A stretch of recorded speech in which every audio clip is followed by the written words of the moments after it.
All of the content that I do on my stream is revealed to me in prophecy and dream. Okay? All of it. Which is why I cannot for the life of me keep up with existing political trends. Alright? I was watching Markiplier and his playthrough of Five Nights at Freddy's Security Breach, because Markiplier's playthroughs of Five Nights at Freddy's games are just kind of a hallmark of his channel and just fun, you know? Like, I was watching that shit 5 years ago. It's still fun now. Like, I don't care, you know, are Five Nights at Freddy's games dumb as hell? Yes, undeniably. Is Markiplier very hot? Also, yes, undeniably. I really do find him, I think, to be the least insufferable of all of the major Let's Play YouTubers by a wide margin. I don't think I've ever met any that I think are remotely comparable to him in terms of, you know, tolerability. Also, he's very hot, but we need not, you know, we don't need to dwell. Okay, I had there's something about the Five Nights at Freddy's series that I've always found kind of aesthetically compelling. You know, for those of you who don't know, I'm really doing this, by the way. This is I'm doing a segment right now. Okay, this isn't some random stun lock. We're really doing this. For those of you who don't know, the Five Nights at Freddy's series is basically like a horror game that, well, actually now it's like a dozen horror games, but they're basically like, what if Chuck E. Cheese's was haunted? Which, I mean, it kind of is, you know. This is the trailer, the original IGN trailer, and you can kind of get a feel for the vibes, you know?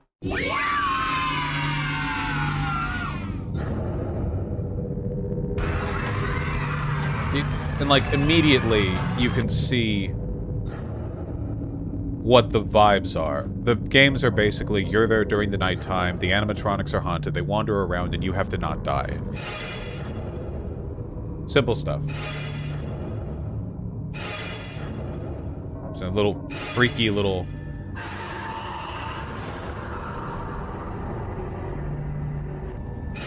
feel like that. Look, now there's nothing like really super special about the premise or anything, but I think the aesthetic is really interesting, okay? Because the aesthetic is tapping into the unease that you guys all felt when you first saw mascot costumes or animatronics, whether at Chuck E. Cheese, Disneyland, whatever else, you know? They're kind of unsettling. I mean, God knows Chuck E. Cheese animatronics were unsettling. I've seen them in real life. They're really, really uncanny, you know? And they're kind of terrifying in concept, too. Animatronics are scarier, I think, to me than mascots. And people have a fear of mascots, clowns, everything else where there's this kind of dress up that hides the person underneath. But animatronics are especially scary because there's nobody in there, you know? But you know, like, animatronics are like 400 pounds of steel and hydraulics. So it's like, you have this weird, unnerving, inhuman thing, you know, sort of moving around in a pantomime of human behavior, and they're also a machine and very strong. I mean, they have to be, right, to move their own weight for any length of time. So I think when you combine all that stuff, you get this really weird, uncanny valley effect combined with the knowledge that they're superior physically to a human, just stuff like that, you know. But it also really, really ties the aesthetic of the game to like the 1980s and 90s, because that's kind of when Chuck E. Cheese, at least I think, was most culturally relevant, you know, before home video game consoles had really taken off and arcades became less popular. Kids would go to Chuck E. Cheese and you'd have these like 1990s Chuck E. Cheese animatronics, if I could just find that. I mean, truly horrifying stuff. Like, look at this. Look, this is nightmarish. I can't believe, but these are real. I mean, like, you would go to like an arcade / pizzeria, and then there would just be these things on stage, you know, moving and whirring, and you know, their voice boxes would play out the shitty song, and just, is this not Chuck E. Cheese? Okay, this might not be Chuck E. Cheese. I don't. This says the history of Chuck E. Cheese's animatronic band. It's from a Vice article. This is the aesthetic, okay? This is the ballpark we're in, okay? I mean, you can run further if you want. Yeah, just like, look at these. These look like FNAF animatronics. Look at that. with the eyes and the head shape and everything. I think, are these costumes or anime? I can't really tell. The point is the aesthetic, not the actual logistical construction of the things. So the reason why I'm going over all of this, okay, is because I feel like there's been a ton of variance in the quality of the Five Nights at Freddy's jump scares, okay? Because it's a horror game, you know. Basically, the premise of every Five Nights at Freddy game is this, okay? You are a lone human trapped at night in a facility which is full of the animatronics, which are either malfunctioning or haunted or malevolent or something. And if they get you, they kill you. You know, that's, you know, so jump scare if they get you. And that's all good and fine. And early on, I think the jump scares were really, I guess, nice to look at, really interesting. And I think they degraded in quality with time. And I want to talk about that, okay? So what we're doing here, okay? We're going over every goddamn Five Nights at Freddy's jump scare. Yes, we are. I've got the volume turned down so your ears are not being demolished every time because these YouTube compilations will, you know, just chain them together really, really quickly, okay? I'll say this. I don't normally like jump scares as an instrument of horror, which is why I've never actually played the Five Nights at Freddy's games. I watch other people play them. But in the case of the Five Nights at Freddy's games, there is something about them that I think makes it distinctly more tolerable than others, and it's this. This is a line from the Zero Punctuation Yahtzee review that he did of FNAF 1 yay back in the day that's always stuck in my head. And it's that Five Nights at Freddy's perfectly mimics dream logic, where you're sitting in a place, you can't move, you can't in any way stop what's happening. And through this completely irrational, like, process that you can't fathom or grasp, something horrible is coming towards you, and you're just vainly trying to fight it off, you know? And to that end, yeah, it's like sleep paralysis. And to that end, I think jump scares function all right. Anyway, let's take a look at the Five Nights at Freddy's 1 jump scares. Let's go. Look at that, 500,000 views. Other people care too. Look at these videos get huge views. You know, it's very relevant stuff. But lay it up. Is that a good volume? It's got to be a good volume. There you go. See? Kablamo.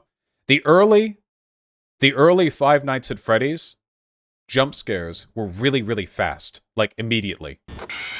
Like, they were like half a second, you know? They were all kind of like that, I think.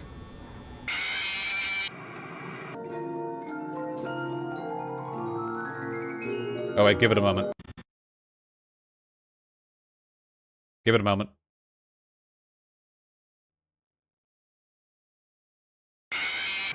There you go. Okay. Chica's was always my favorite of the original standard animatronics. I always thought that Chica slapped really, really, really hard. There's something about Chica's modeling that is just phenomenal for the purpose of the jump scare, you know? The teeth and the beak, the fact that she has a hard plastic shell, but it's still scuffed enough to look like, you know, I don't know, filthy. The eyes are just right there staring at you completely dead. And the jump scares only last like a half second too. The Foxy one is different because the Foxy one can hit you when you don't have your camera monitor up. So this one is spooky more because it appears in a way that the other ones can't. Oh, and then this one. The Golden Freddy one only happens in very rare instances, or if you do something specific to the game, and I always quite like these. Just that. And then it crashes your game.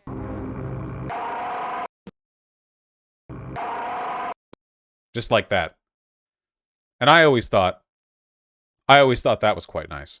I really like the ones in the original game, because I feel like the modeling for the animatronics that are jump scaring you is really, really good, you know? This looks like a mascot, doesn't it?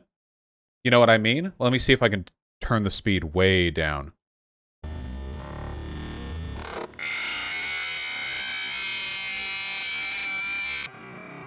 It looks like a mask. I mean, it looks like it could legitimately exist in a you know, in a franchised Chuck E. Cheese ripoff kind of, you know, animatronic parlor, diner, pizzeria, arcade, whatever. I think that it really nails that aesthetic, and I feel like as time goes on, the series gets worse with it, like much, much, much worse. Which is the main reason why I'm talking about this. You know, like there's like something essential to the formula that has been lost a little bit. You know, so I think that generally, the Five Nights at Freddy's 1 jump scares slap. With maybe Foxy being the weakest and Chica's being my favorite, but I think altogether they're pretty good, okay? But then, and then the game really took off, I think, which Scott Cawthon, the maker of these games, didn't expect. And then Five Nights at Freddy's 2 came out how long after? Like, what was it? Wasn't it like 6 months later? Like, it was like no time at all, right? Just like very, yeah, like pretty much instantly the moment the first game dropped, they were like, oh yeah, here's the second one, you know. um Let me see, how are the jump scares paced here? There are quite a few more animatronics in the second one. Let's see. What if we used HD? Oh, no HD. I think we need HD for this one, guys. All FNAF 2 jump scares, 720p. If you could even imagine. Let's see. Unimaginably, I cannot find another one. It's fine.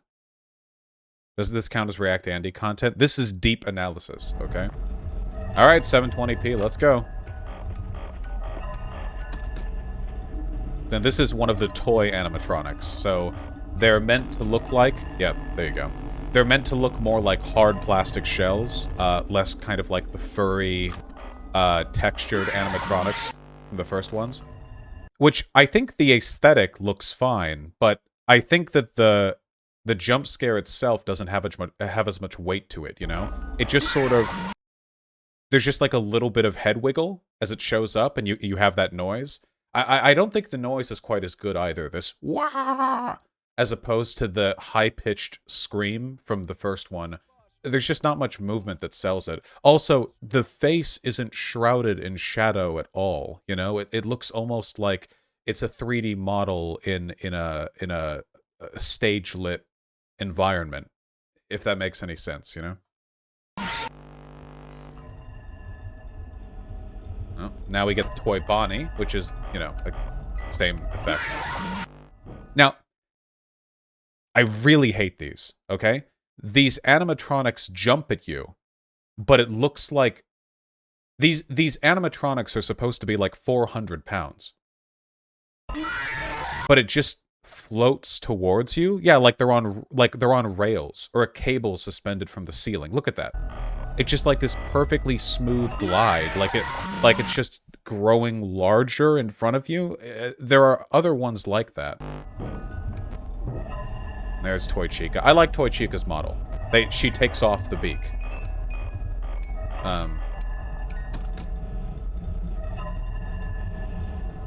I think her model is pretty spooky and unique. Isn't the jump scare just a zoom in of the picture? Yeah, it's worth noting, by the way, none of these, to my understanding, none of these jump scares are actual 3D models.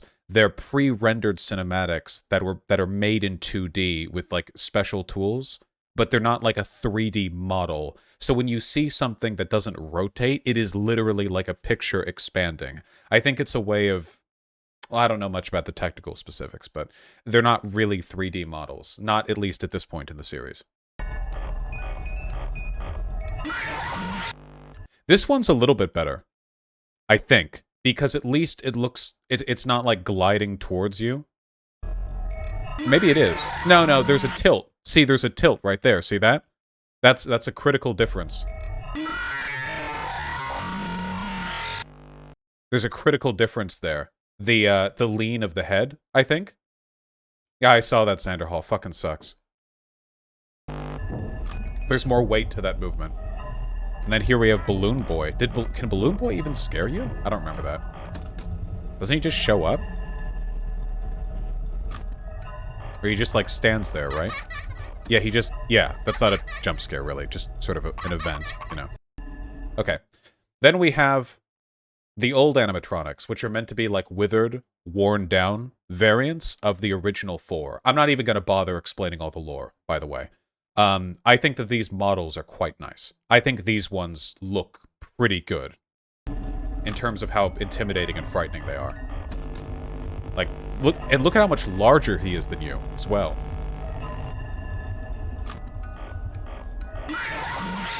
I don't like the jump scare though.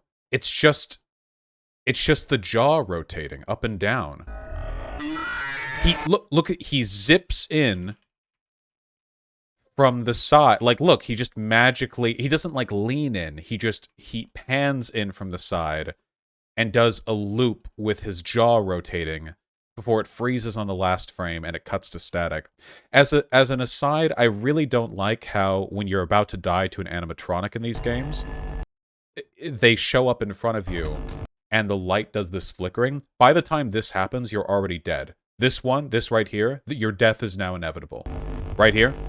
But it's just a matter of time. So when you're playing the game, at this point, you can just take your like headphones off or your earbuds out because you know you're about to die and you can skip the jump scare. Not really sure why they went that way. Oh, wait, sorry. No, I'm totally wrong. You can actually put the mask on to save yourself when you're right there. Okay, you're right. I'm sorry. You can put the mask on still when they're right there. My bad. There is a mechanic for saving yourself at that point. My apologies. If you put the mask on too slow, you can still be dead. Okay, my bad. Now we have Old Bonnie. Okay. Ooh, yeah. This is a bit of lore for you guys. I've said before that I've wrote, Five Nights at Freddy's fanfiction before. And it's actually because of this model right here. This jump scare. Like 6 years ago or whatever, okay? This right here, okay? I'll explain, okay? So basically, I think that people using conventional weapons to defeat supernatural enemies is a really cool thing that's underexplored. It's one of the reasons I really like the SCP Foundation. The idea of like a government or a paramilitary organization using what limited technological stuff we have to fight against unknowable, you know, magical monstrosities. So these animatronics, the ones we're looking at here, are haunted. Ghosts possess them. The toy ones we saw before aren't. They're malfunctioning, security programmed animatronics. But this thing right here, this thing is haunted. So what I thought would be neat, you know, because everyone kind of joked about it. Well, what if the Five Nights at Freddy's security guy just called the police? Like, hey, I'm over here and there's some weird shit happening. Send some police, right? And I thought, like, logistically, you know, how would a fight between these weird, you know, reality warping, psyche destroying, teleporting animatronics and like a SWAT team go down? You know, like how, like logistically, how would that take place? And it was because of this frame right here, whenever this came out, because this fucker is massive. He's like 8 feet tall, you know? Like, even if you took away all the haunted elements, like, you could just, I feel like you could just empty a squad's worth of ammunition into this thing and barely dent its endoskeleton. And I thought, like, well, how the fuck would they even deal with that? And then I just, like, typed up some shit. And, of course, it's terrible. And I've lost, by the way, that FNAF fanfiction. It's not, I don't even know where it is anymore. It would have been on a Google Drive to an email account I don't even remember the name to. But, you know, maybe one day I'll do it again. I'll do it better for you guys, okay? But you guys get what I mean, right? Like logistically. And this isn't even the only animatronic here. Like, all the mechanics from FNAF 2, like, they're like, storming the building. Like, well, what about the radio jammer, this or that? I think that could be done, you know, in a cool way. Cringe, media source, undeniably, you know. But it's still, I think, a good concept. I really do like Bonnie's model here. I think it's a very cool model with the jaw missing. And as Blablato points out, because old Bonnie can't bite you, he actually reaches out with his hand. The other animatronics don't do that. He can't bite you. He's missing his upper jaw, so he has to reach out with his hand. I think that extra detail is really cool, and this is by far, I think, my favorite jump scare from FNAF 2. I think it rivals, or maybe even exceeds, some of the FNAF 1 jump scares based on that detail. I think it's really, really cool. Old Chica? Yeah, here we go. I like Old Chica's model, too, where it now has 2 interior sets of teeth.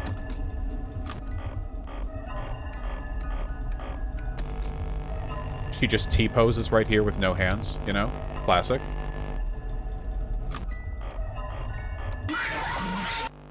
I think the jump scare itself is kind of lame. It's just some light wobbling, but the model with all the like detail and the interior teeth, you've got like the outer set and then the inner set and then all the wires behind it. I think the model for Withered Chica is really, really good.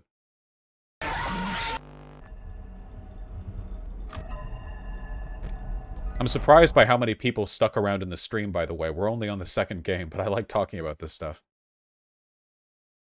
I have not. No, Kanye. Which one is this? I didn't see the title at the top. I guess we're about to find out. Whoa! Okay. So this is Old Foxy. So I think in reference to how Foxy in the original game could get you even when you didn't have your camera screen up. In this game, Foxy can take down your camera screen to charge at you.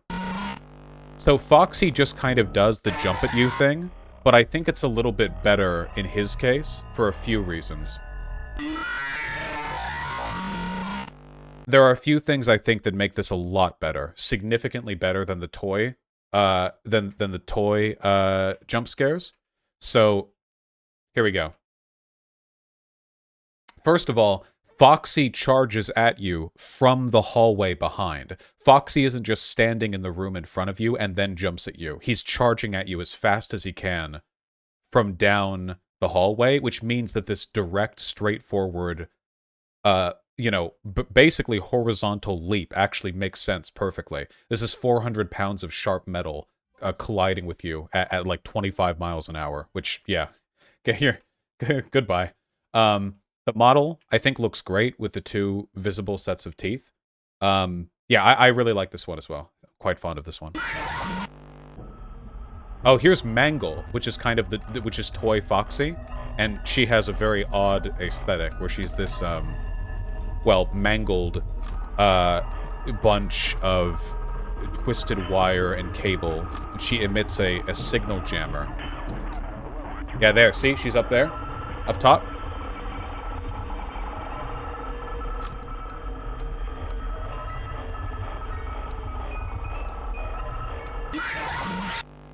I don't think the jump scare itself is particularly, like, interesting, but I think the appearing at top and signal jamming beforehand is pretty cool.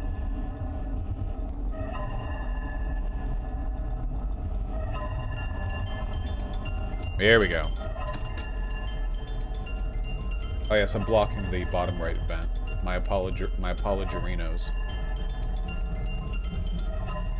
See, there's Old Foxy down the hall. You see? Right there? That's the reason why his charge forward is realistic, I think. So this is the puppet, or the marionette, or whatever, if you don't wind the music box. I dislike this one so much. I dislike it so much. It literally just, like, JPEG expand. You know? And look, what is... How does it only emerge from shadow here? Look, the arms and face are illuminated right here, but clearly the puppet is several feet in front of the rim of that doorway. You know, like you can, like perspective-wise, they should be lit up by now. You can see that their hands in front of the fan emerge from the void in front of where the fan is already illuminated. So, yeah, to me, the rest of its body's black. I think it's a lazy jump scare. I don't like it, you know. Especially since this is, like, the big enemy in Five Nights at Freddy's 2. This is, like, the orchestrating... This is the big, you know, force. Oh, Golden Freddy, that's right. They get you back. And this one, it literally just zooms at your face with no physical model. These are kind of lame, but I think the only saving grace here is that Golden Freddy can't move. Golden Freddy is, I think, just an empty suit, meaning that even though the ghost possessing it is malevolent and capable of killing you, the animatronic itself has no actual ability to hit you, you know. All the other animatronics, when they attack you, are physically attacking you with their physical bodies. Whereas I think this is just implied to be some kind of psychic attack. Or like the ghost is attacking you directly and you're just imagining the Golden Freddy as such. It's mostly an Easter egg thing. You rarely see Golden Freddy in the games anyway. Anyway, that's all of Five Nights at Freddy's 2 jump scares. Now we get to Five Nights at Freddy's 3, which is generally considered to have pretty bad jump scares. Yeah, White Nervosa, the spooky animatronic stuff is kind of an accident a little bit. Thoughts on the endoskeleton? Yes, this isn't really a jump scare, but sometimes, rarely, you see an endoskeleton crawling around in the vents. I'm just looking at jump scares here. There are lots of little Easter eggs and stuff like that, but I always thought the endoskeleton looked kind of goofy, personally. Maybe it needed to be scuffed up a little bit. I don't know. I mean, you know, if you're seeing it while playing the game, I think it's a little bit more scary. It does look like a Furby, yes. Anyway, so in Five Nights at Freddy's 3, there are a number of jump scares, but only one animatronic can kill you. The idea is that the building you're in is pretty fucking haunted. Very haunted. Extremely haunted, as a matter of fact. And the ghosts of old animatronics can distract you, can fuck you up, but only one creature, Springtrap, can actually kill you. Can we look at the Springtrap? There was a cinematic, wasn't there? FNAF 3 trailer. Wasn't that it? You'd have to remind me off stream, Kanye. Shit-ass jump scare. Undeniably a shit-ass jump scare, yeah. So the basic premise here, okay, is that the reason why there's all this spooky shit in the fucking Five Nights at Freddy's, Freddy Fazbear Pizzerias, is because a serial killer killed a bunch of kids and stuffed their bodies in the animatronics. So in the first game, the animatronics are described as having like odd smells coming from them of like rotting flesh, blah de blah. You know, it's all very creepy. And at one point, for lore reasons, the killer, the purple guy, gets into a sort of hybrid costume / animatronic himself, the Springtrap suit, and it reverts to animatronic mode while he's in there. Thus, the Springtraps inside break his body from within. He inhabits then the Springtrap, which is why there are organic pieces to him. But let's see. There's the guy. If you look closely, you can see like bone and like bits of rotting meat and what have you. I see we've filled this video with snazzy title cards. Thank you. Where are the bones? Don't worry about it. Anyway, so the basic premise in this one is, yeah, he's the only thing that can kill you. You're basically in a futuristic tourist trap, which is meant to make money off the legend of the Freddy Fazbear Pizzeria franchise and all the deaths that took place there. And in trying to create this, you know, this trap, they brought together a bunch of old memorabilia from the old franchises, and one of them was the Springtrap suit with still the body locked in it. Alright. How much are we going to... Now, I'm not kidding, okay? That right there, that was the jump scare. That's not a joke.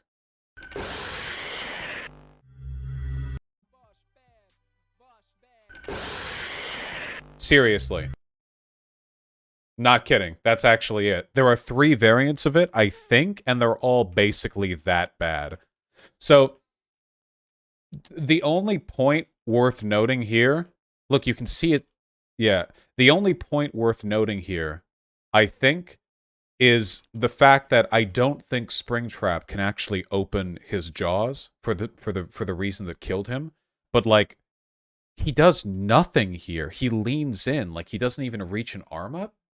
Or, like, anything. And this is the only thing that can kill you in these games.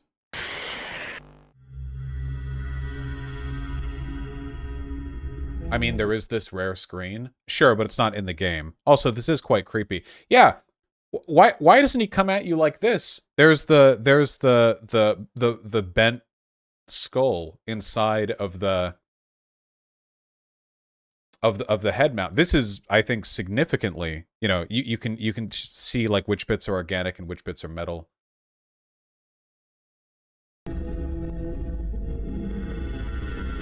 The rest of them are hallucinations. You'll see here that they just like that, see? They'll just appear and do a little color invert, which I think is not very impressive, but let's go for the second jump scare.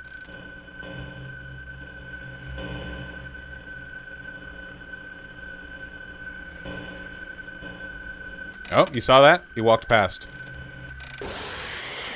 Oh, no, wait, he can open his jaw. That's correct, Lucid Days. He just walks at you. He just appears at you. Okay, I was wrong. I thought he couldn't.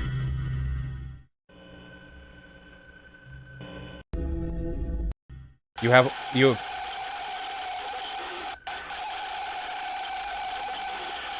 That's Phantom Mangle.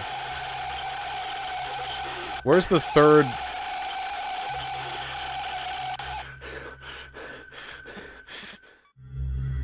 Is that really it? Man, I'm like skipping around a little bit because the third one is so fucking boring. This is missing a lot of them, no? Well, yeah, but all the phantom jump scares are literally just like, they pop up and then, yeah, there, then you have the...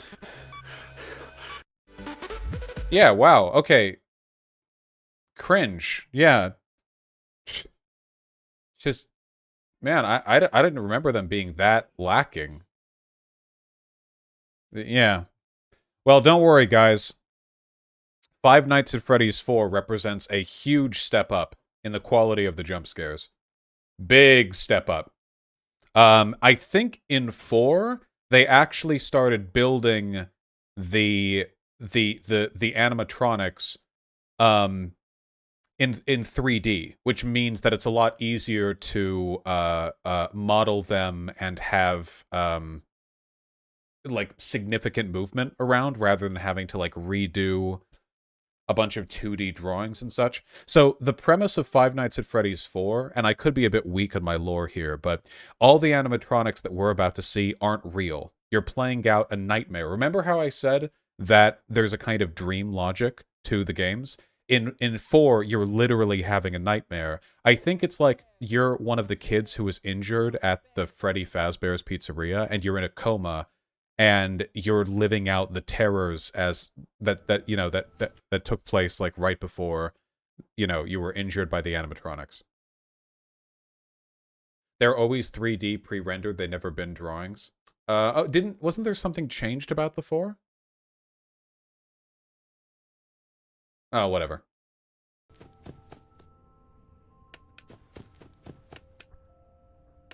So you're in a child's bedroom as a child, and they're coming for you in your bedroom, which I always found the 4th one like unplayably scary.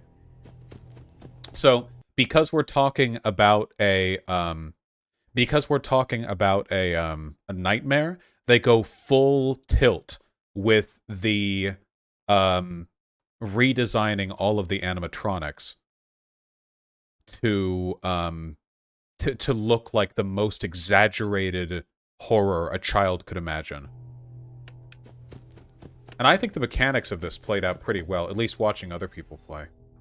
So even watching it, I'm a bit unnerved, to be honest with you.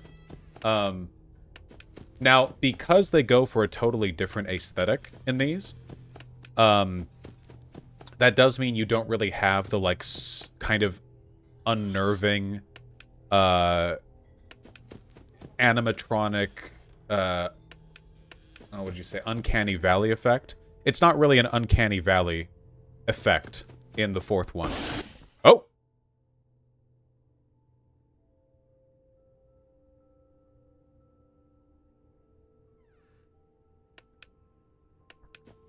Nice. Wait, is this actually all jump scares? It's been a minute in and we haven't... Oh yeah, it is, I guess. Alright. I guess it just plays through. Anyway, in this one, he gets you if you don't immediately close the closet door.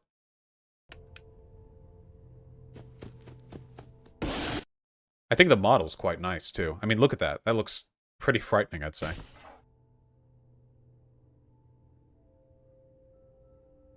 Yeah, stay in the closet.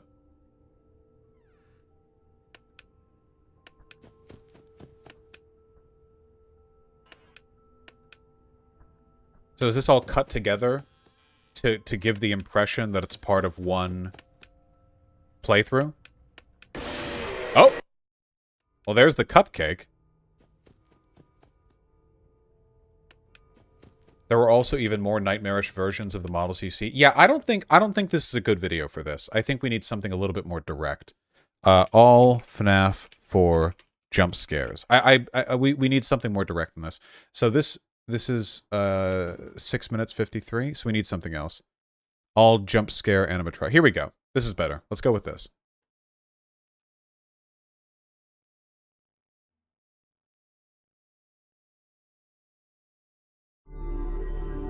Oh yeah, you can see the general aesthetic they've adopted for these creatures.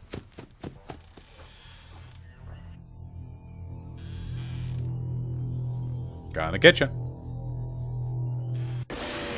There we go. I think that's quite good. I think that's quite good. Short and sweet. The screen shakes, you know? You have the whole, you know, it's effectively cloaked in shadow. There's a lot of movement going on. It's not that, you know, drawn out. I think that this one's quite nice.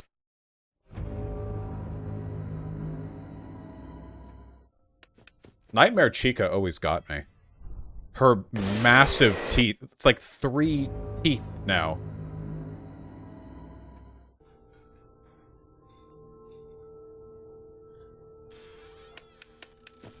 Normally I would be bothered by the overdoing it with the design, but the fact that it is literally a child's nightmare does a lot to justify the aesthetic.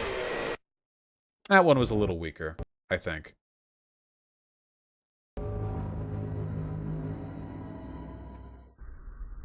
So these are the little mini games that you play between the nights. So that's like a 2-foot tall thing. These ones right here are kind of more of a jokey Easter egg, I think. Same with that one, which we saw before. Okay, now here we go. Now there are these other ones. This one's just called Nightmare. Now, some of the animatronics in Five Nights at Freddy's 4 have an additional row of teeth around their stomach, which I think is meant to be representative of the fears of this kid, because if I remember correctly, this kid saw one of another child in the pizzeria being stuffed into the chassis of one of the animatronics. So to the mind of the kid, you know, they would have just seen essentially, you know, the kid being eaten. It was an employee putting on a suit. Was it that? Was it just an employee putting on the suit so they were stepping into the mouth of this thing? Again, I'm a bit lax on the lore here, but whatever it is, it's the fear of a child.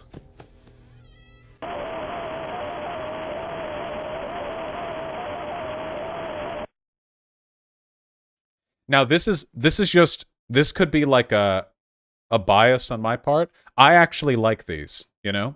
Because this jump scare is very rare. Same with the Golden Freddy from the first game. I think the sound is really good here. And, you know, 99 times out of 100, you're going to get the regular, like, 3D animated thing happening. So when this one gets you, and all of a sudden with no lead up at all, you just instantly have this dropped right in your screen, I think it's quite effective. I think it's effective, personally. See the teeth around the belly there?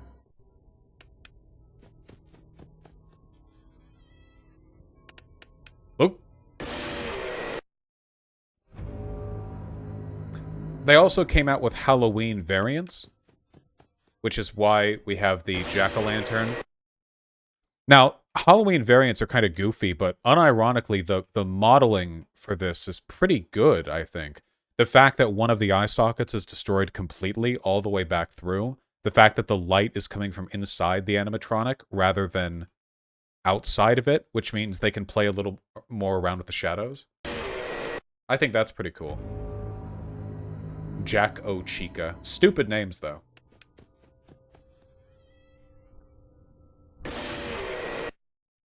I think that's cool. Oh, right. This is another one of the little mini games, I think. It's, you know, getting gibbed by this little 2-foot tall. See. Nightmare Cupcake. See, that's, again, a bit more of a goofy one, I think. Yeah, that's not really part of standard gameplay, I don't think.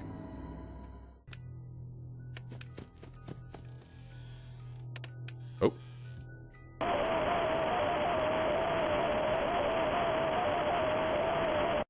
I like that. I think I actually like that. I think I like that a lot. The way you seeing him for a flash, for a tenth of a second, and then it's still too late even if you close the door. I think I like that.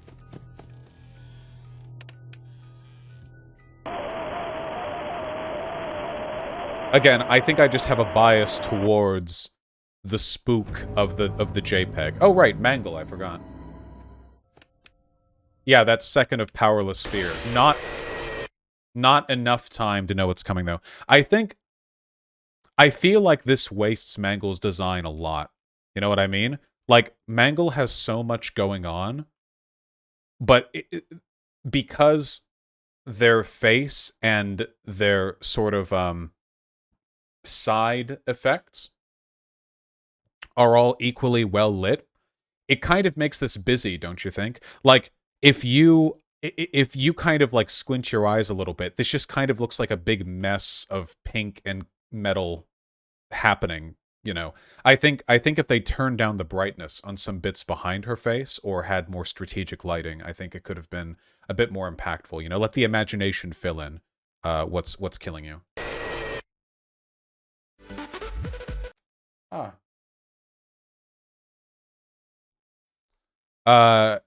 Pog. We're doing very well. By the way, chat, I just want to say that you guys are doing really good right now, and I'm really, really proud of you. I did not think there would still be this many people sitting around for this. So anyway, this was Five Nights at Freddy's 4. Next, we have Five Nights at Freddy's Sister Location. Sister Location took a huge departure from the traditions established in the series. Sister Location, rather than being 6 or 7 nights in the same room where you just fend off increasingly aggressive enemies, in Sister Location, it actually plays out more like a linear story, where you have a lot of lore, and you have specific events that take place each night that you have to overcome, mini games, you know, stuff you have to travel to. It's a very different type of game, but it's a Five Nights at Freddy's game, so it still has jump scares. I think you're not in a pizzeria. You're in an underground facility where animatronics are kept before they're being rented out to, like, parties and stuff. So, you know, your job is to sort of supervise these sentient animatronics, get them ready for the next day of work. And there's also this different aesthetic. You'll see what I mean. I'm not sure how I feel about it. Everything here is kind of clean and futuristic, but their faces open in like this modular...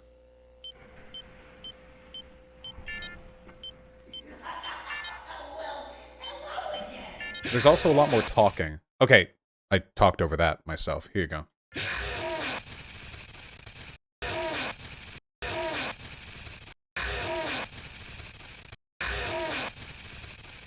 I don't know how I feel about that. It's really, really fast. It happens in just a flash, you know? You have this indistinct blur.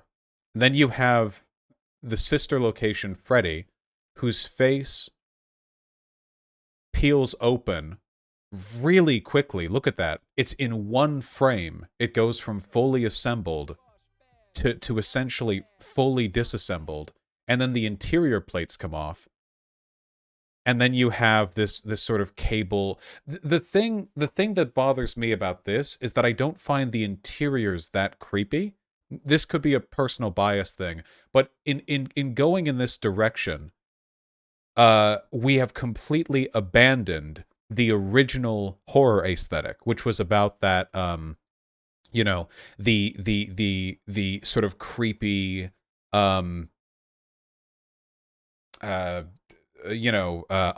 valley effect of animatronics. This doesn't feel like an animatronic to me. It feels more like, I don't know, a kind of sci-fi monster.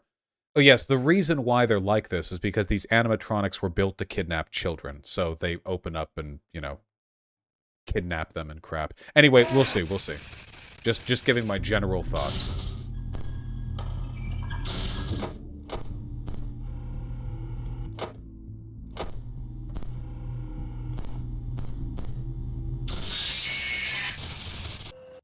Yeah, to me, I just don't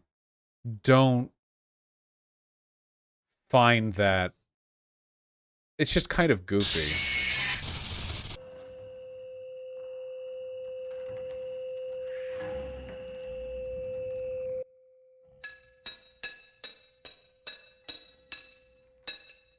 Yes, I will say the atmosphere of Sister Location is creepier than I think any other game, because you're constantly changing locations and tasks, goals, missions, which means that you never feel like acclimated to or comfortable with the thing that you're doing. Yeah, yeah. Whereas in the other games, you're always in the same room. Does this count as a jump scare? They just sort of block your vision, I think. Oh, there we go. Okay, so this is one of the major animatronics from this location. And she just sort of leans forward. And her eyes remain closed the whole time. I don't know if it's like super bad. It's not terrible. It's just, yeah, I'm not feeling it. We're so far away from the aesthetic that made the games creepy to begin with.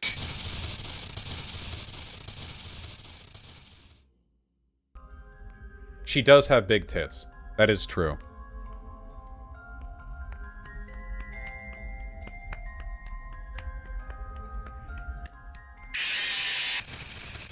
Here. This is Bellora's full model. There you go. See? They knew what they were doing. Anyway, back to the very important academic work of dissecting these jump scares. I think that's okay. I think this is okay. You guys agree?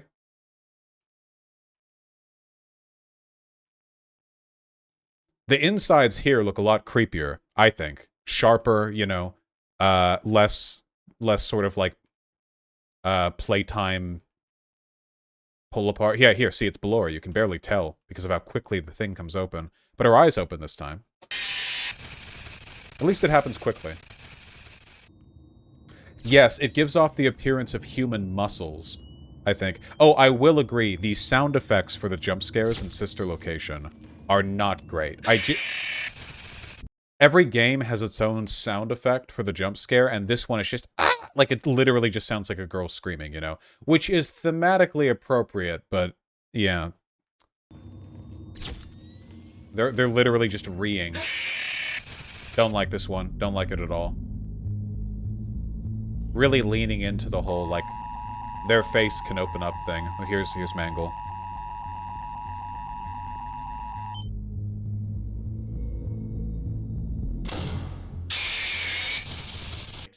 Nothing really happens there. Just sort of slides in. Is that not Mangle? It's Funtime Foxy? Okay. Freddy's nose.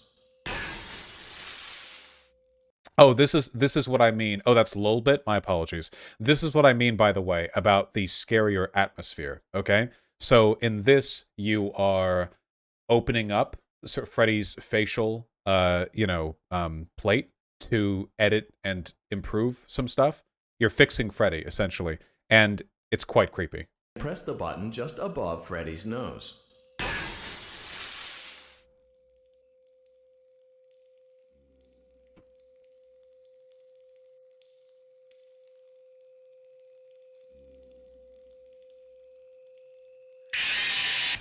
Oh, well, that's not the proper jump scare.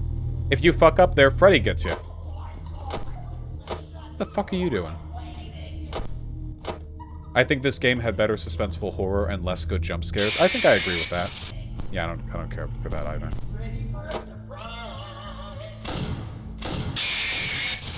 Don't care for that either. What the fuck is going on over there? What do you... The fuck is...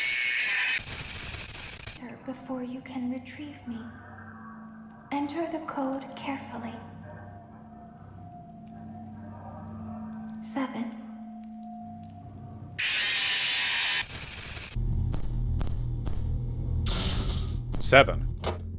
Oh, hello. Oh. Okay. This is getting inexcusably bad. That was really bad. Look at that. Look at that animation loop. Jesus. Even when you see it like at normal speed, it's just like two static locations that it's oscillating between. Nom nom nom. That's quite bad, I think.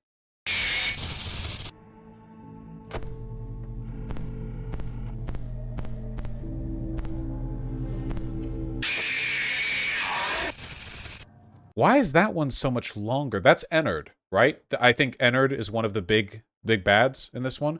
That one was way longer. It would be better if it was cut about half. Why is it so long? Right there. Done. But it's, yeah, it goes on for twice as long as it should. Same with this one. What?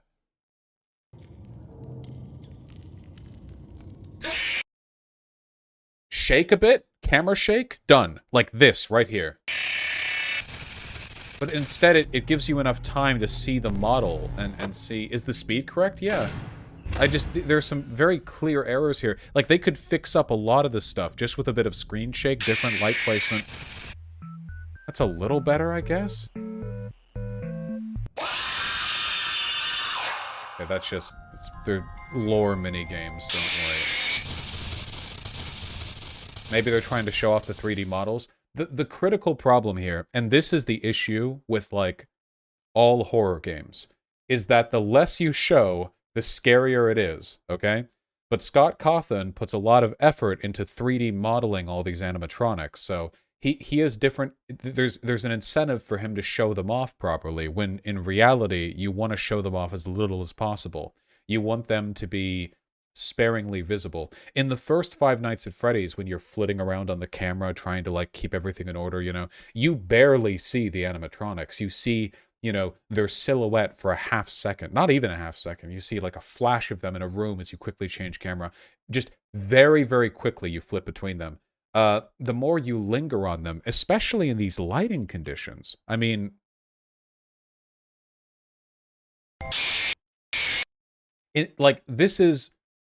This is like stage floor lighting, you know? Every part of her face is lit basically perfectly, you know? Like, this is how I would expect her face to look if you could collect a trophy of her as a collectible for playing the game well, and then in the menu options, you could find the 3D model of her and spin it around and appreciate, you know, all the work that got put into making her.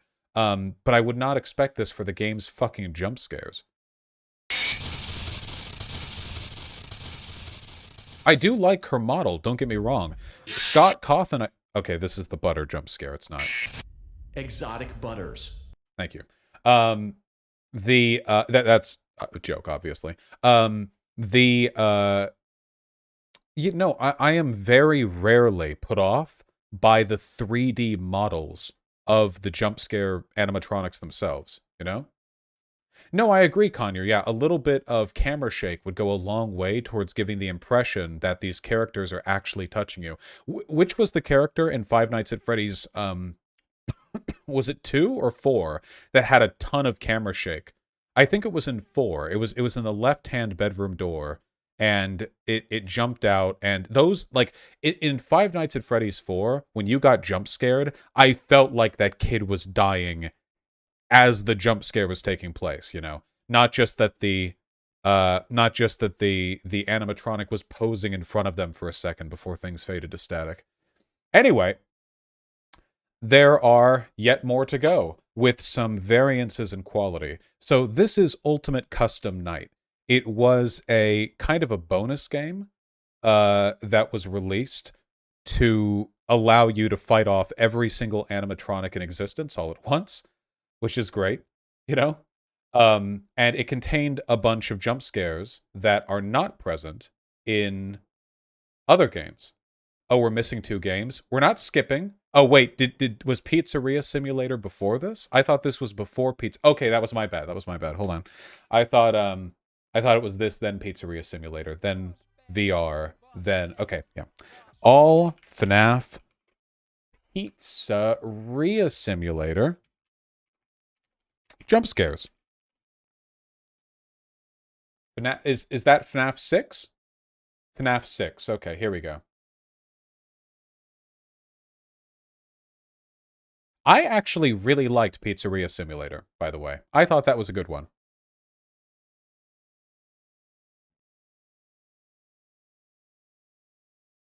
You also need Help Wanted later. That's a canon game. Help Wanted is the VR one, right? Chat, is anyone here scared of this? Jason here, you're not impressive for not being scared by thousands of people and me watching a collection of jump scares off YouTube videos.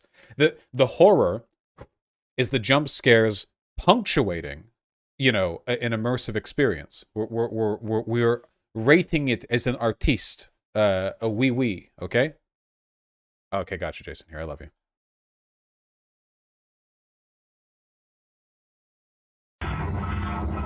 Okay, so in Freddy Fazbear's Pizzeria, there are a couple of circumstances that don't take place in other games. These are one of the ones I'm very, very fond of. This is here. In fact, actually, let me just show the entire thing for you, okay? Pizzeria Simulator, scrap. What would they be called? Scrap mini game? Could I call it that? I found these salvage mini games. Here we go. Just get a load of these. So this isn't a jump scare necessarily. This is more about how expertly the game sets up a jump scare. I think the atmosphere here is just top notch. Congratulations on completing your first day. However, your job isn't over just yet. There is another aspect to your end-of-day routine, and that is Don't skip the dialogue, you cunt. And that is inspecting salvage to see if it should be thrown back or salvaged. You have chosen to proceed with the maintenance checklist. Remember, use your company-issued taser to return the animatronic to a neutral state if you feel that it's becoming unstable or aggressive. You can only use it 3 times before it begins to damage the animatronic and decrease its value. Begin audio prompt in 3, 2, 1.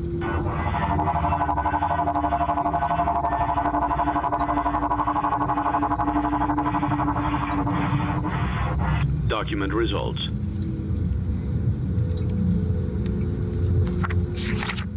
See? It moves. I thought the setup for these was phenomenal. By the way, you can taser it to set it back to its original location, but you never know how many stages of aggression Audio prompt in 3, 2, it has. 1.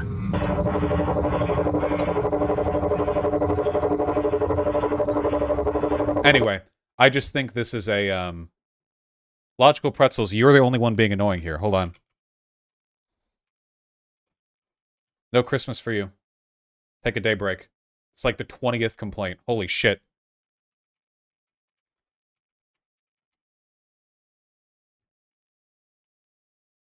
Like, Jesus.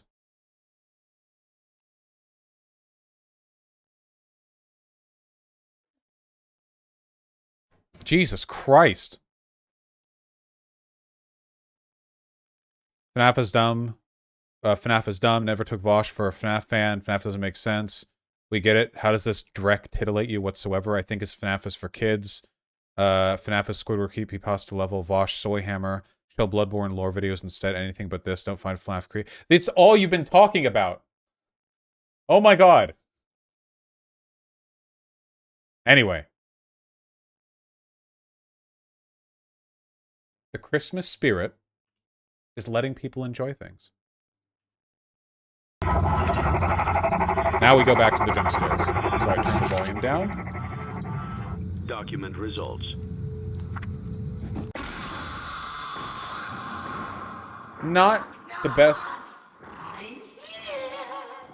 Not the best jump scare, but the context in which it takes place sets you up really well. Which matters a lot, I think.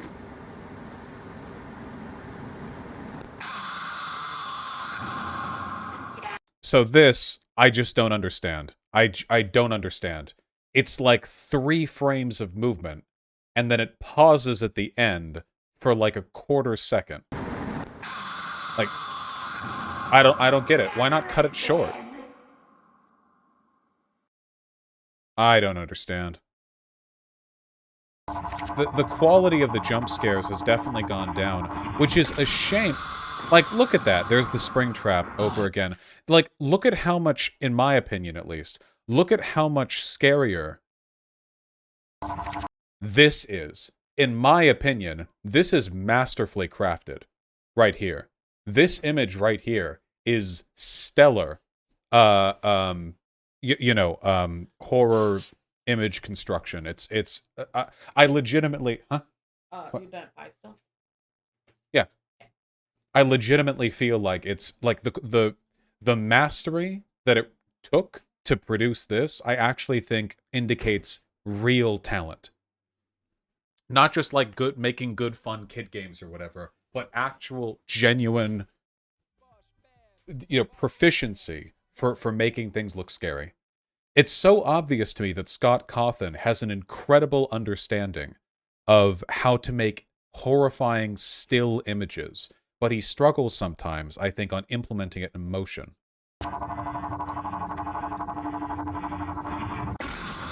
Like, see, that just always come back. It's almost less like it almost removes the tension the moment the jump scare begins, you know? I agree I'm not a big fan of the 3D model used there, but in the still image before the jump scare, it doesn't even matter. The still image is so good. That's a bit better. This one's a bit better, I think. The shadow's good. I think the contrast is a lot better. But still not great. That was easier than I thought it would be. I don't like the voices either. You can only use it 3 times before it begins to damage the animatronic and decrease its value. Begin. Look at that. God, that is so good. Just the still image. You can only use it 3 times before it begins to damage the animatronic and decrease its value. Begin audio prompt in 3, 2... But the jump scare. But the jump scare, man.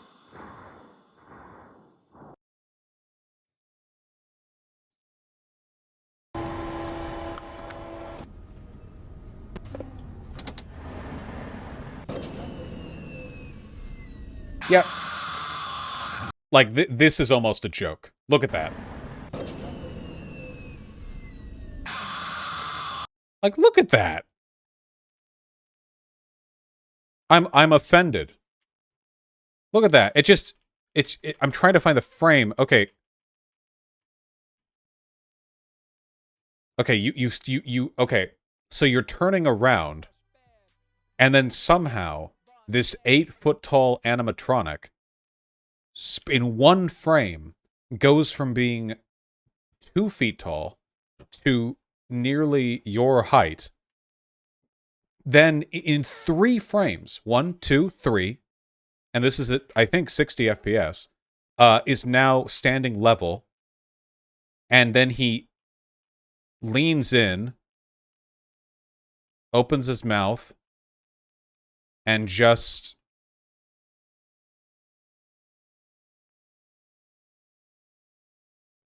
stays there. Which is a shame because I actually like the model here. This is kind of a return to the aesthetic of the original Five Nights at Freddy's games, where the horror isn't like this, you know, decaying, rotting thing, but it's rather just the uncanny valley effect of this, you know, of this. Yeah, or Five Nights at Freddy's 2, I think is a bit closer to it because it looks more like the toy versions. You're right, but I think it's a bit more of a return to form. You know. Do you think it would help if the lighting wasn't so bright on the models? Yes. They overlight it because, well, I think he wants people to see his 3D models. And yes, the 3D models are good, but, you know, Dead Space had this problem as well, you know? Dead Space was a scary game series, but every time there was a new enemy, it, like, fucking jumped into the you know, the stage light, did a little pirouette, bowed towards the audience, and then started approaching you. It's, you know, they had an issue with that, where there was this conflict between the desire of the art team and the studio heads to show off all the cool set pieces and the needs of a horror franchise to keep things from you so your mind does the work.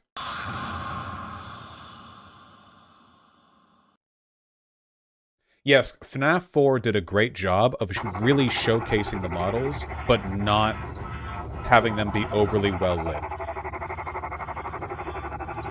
This is Baby from Sister Location. Results. The Baby. This is a bit better. I think this is a bit better than the other ones, at least. At least there's a little bit more motion. Though I don't know why we freeze frame at the end, and then you have this red flash. Because the thing is, this doesn't actually kill you. I'm not sure what's happening in reality, but this is you failing the salvage test. You get no money, and then she escapes into the facility and can attack you later in the future. But I don't know what she's doing here, because canonically you survived this. So does she just menace you and then run off? Or... then you can find her in the office if she escapes. Yeah, you survived that. That's, you know, she's just loose in the pizzeria now. Kind of a magical... Again, like, they just hop in. My birthday. Did you have a gift for me? She just sort of pops, it just teleports there, really. Hey, Vsauce, Michael here. True! No, really, just pops into frame. So up next is Ultimate Custom Night, right? And then after that is Help Wanted, right? Is that voice acting? Yes, voice acting was basically introduced in Sister Location. Before that, it was just Phone Guy. And I love Phone Guy, don't get me wrong.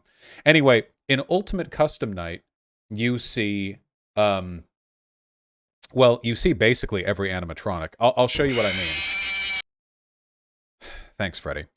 You see basically every animatronic. It's like there are like 40 of them or whatever, and it's just all in one big room. So there's Freddy. Freddy and...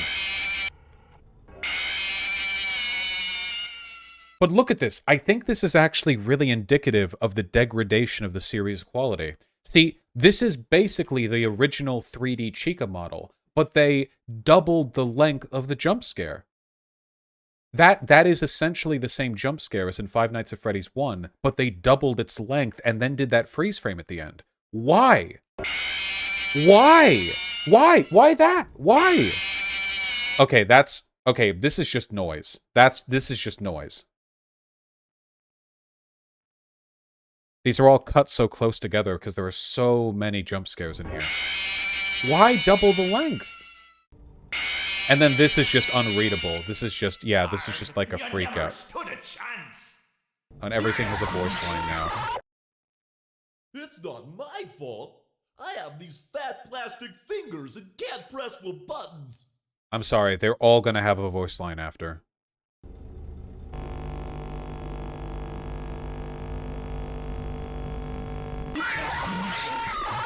I think that's better than the original Five Nights at Freddy's 2 Toy Bonnie jump scare. It's not great, but I think it's better. I mean, you know, it's kind of freaky. Basically the same thing here, I think. She didn't really move much there. There's Mangle. Why? Why so slow? Why not 50% faster, 1/2 of the length of the jump scare? Yeah, why is she like this weird animation loop? Take apart and put back together. You won't feel a thing.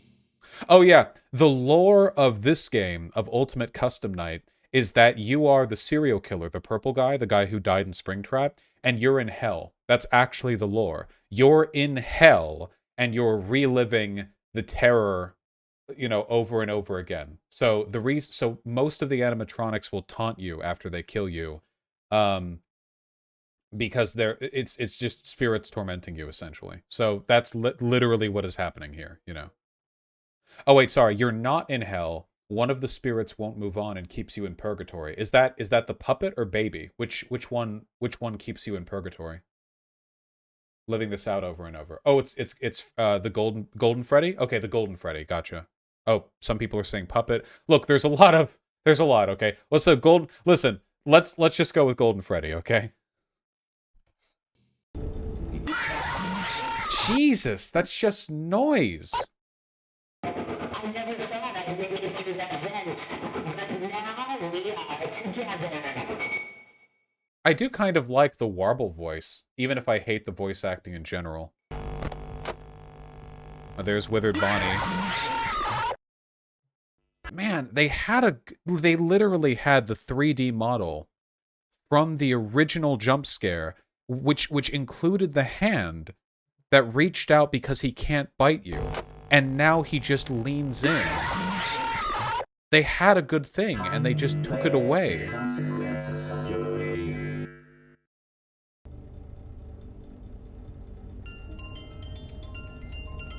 Lean and wobble, yeah. We're going over all these old ones because I feel like this game is so indicative of how the quality decreased over time. It just shakes, just JPEG shake. Are under my protection. Keep in mind this one's supposed to be scaring you, not killing.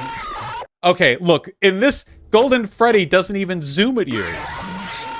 It just puts a literal, just an image. Okay, hold on, wait, we need to, one at a time now.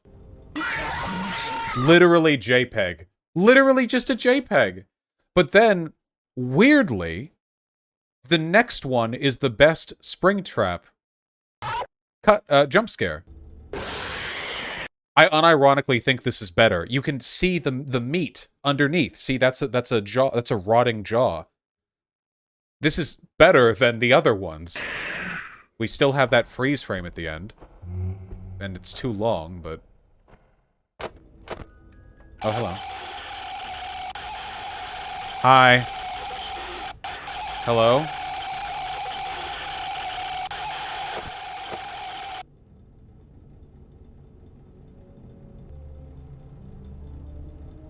Oh, hi. I do find that quite creepy. There's something you have to do to get him to dematerialize or whatever, but once he's fully...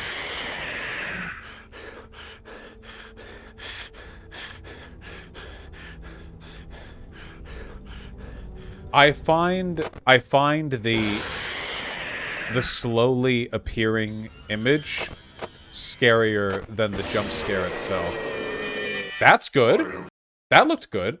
Wait, is the serial killer's own corpse haunting him in Springtrap? Now I'm confused. I think, well, I mean, imagine you're being kept in purgatory and being tormented by, like, your deepest fears and your nightmares. I feel like the monstrosity animatronic you became after your death would be one of the things to haunt you, right?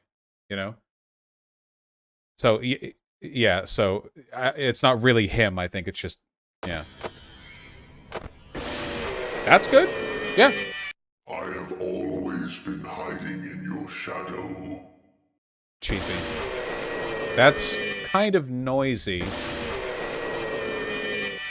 The model on Nightmare Fredbear is good, as it always has been, but the animation loop is too simple. It needs more.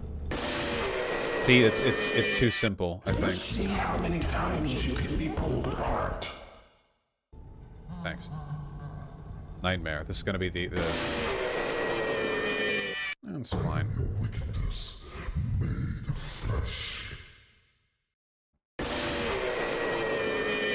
That's okay.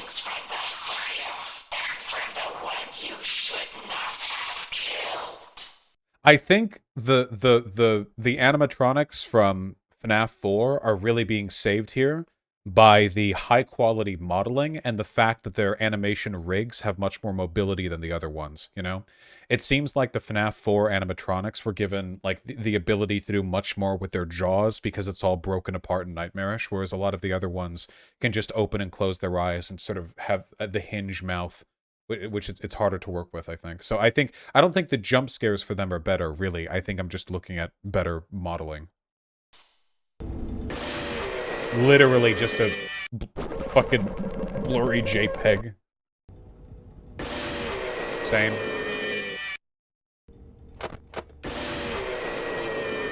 Oh, he's kind of soying there, isn't he? A little bit. Look at his little hands. Look at him.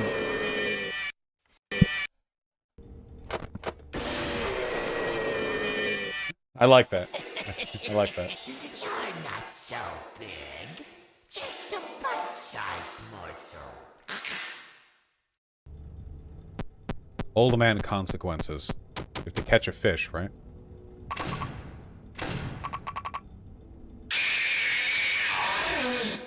Want to see the scooping room? Is this better than the original baby cutscene? I think this is actually better than some of the earlier ones. The fact that the face opens and closes.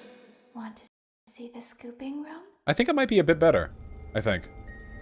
Oh, here's Ballora. I think these are better than in FNAF 5 in Sister Location. Weak. I'm sorry, but there was never enough room on this stage for both of us. Never jump scares you in SL. Oh, then I mean in the other one. Noise. It's just noise.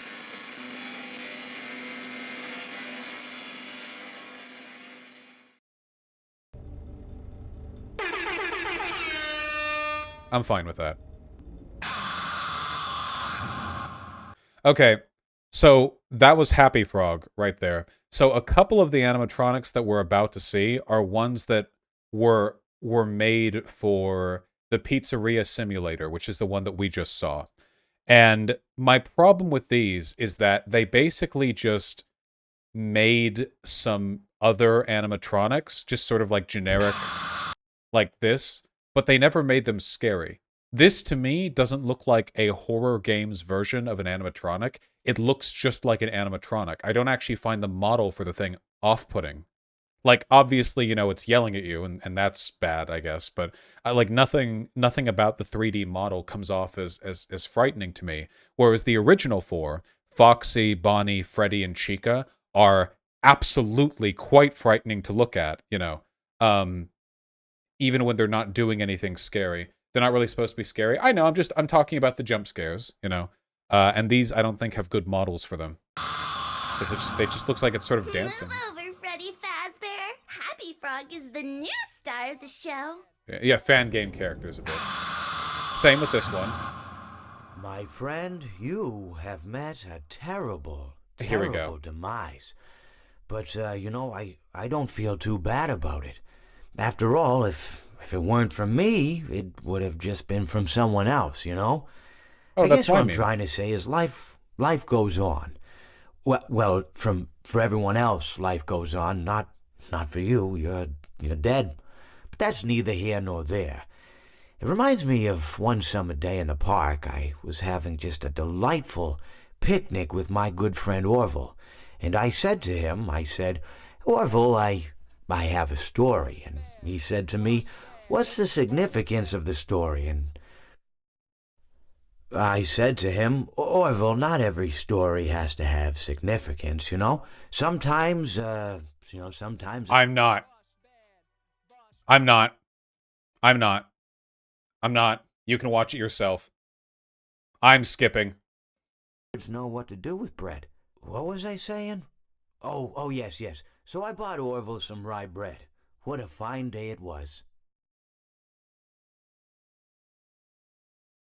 He bought some bread. There you go. If you sit by the river long enough, you will see the body of your enemy float by.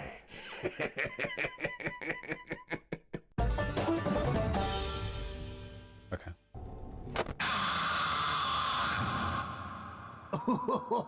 I was just waiting for you to drop your guard. These are, again... What did you think of my act?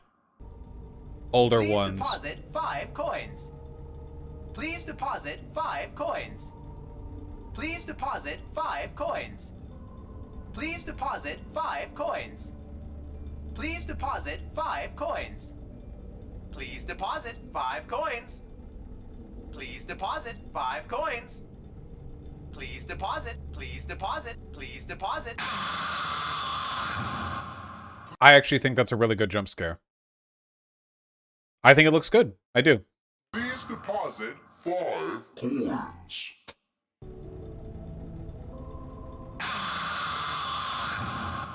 Noise. My truest friend, but now your life must end. Thank you. I love her little maracas. And don't you come back now, you hear? And apparently Chica has like a Texan accent. I don't really... Is it because of the maracas? Yeah, she sounds like Sandy. Sandy Cheeks. Yarg, how may I be of service to ya? In this game, he just shows up and helps you.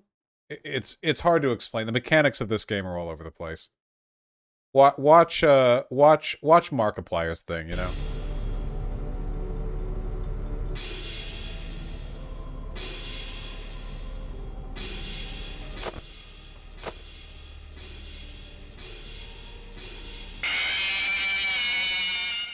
When I'm here, you play by my rules.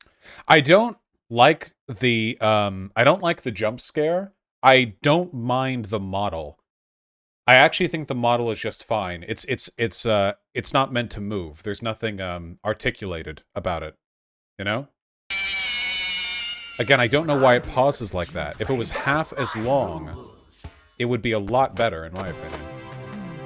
Here's the full screen advertisements that distract you from the... Don't get distracted. Oh yeah, this was always kind of weird. You just get Chica cheesecake shots. Uh-oh, how unfortunate. I'm gonna do a sneaky thing and throw a new contender in the ring. Yeah, if I Holy shit, that's another soy arm flail. If I recall correctly, if you don't stop her from doing that, or maybe she can't be stopped, she'll add another animatronic to your fight. What is with this? She can't be stopped? What a bitch. Look at... Okay, this is what I said about Nightmare Mangle in FNAF 4. If you have too much shit going on, and all of it is equally well lit, it stops being cool and menacing, and it starts being just this blurry... especially in this case, because the fact it's like... What are these? Arms? Are they... Whatever those are, the cables all around it, it looks like a bunch of little stick arms. Like it's got like spider arms reaching up to get you, but kind of in a goofy way. Yeah, it's blurry. I just know the model could be better, you know, but or the model's fine. It's just there's Plush Trap, the little baby spring trap. Just blurry movement. Die, but you'll wish you could. Man, that is a wonky looking model. But you'll wish you could. So wait, this is called Scrap Trap. What is Scrap Trap as opposed to Springtrap. What is Scrap Trap? What is this? Are Springtrap and Scrap Trap the same? Scrap Trap is William Afton, Purple Guy, Springtrap, Glitch Trap, etc. Oh, they are the same? Discount Springtrap, just in worse condition? Okay, gotcha. The model for this for this thing is, in my opinion, not good. Like,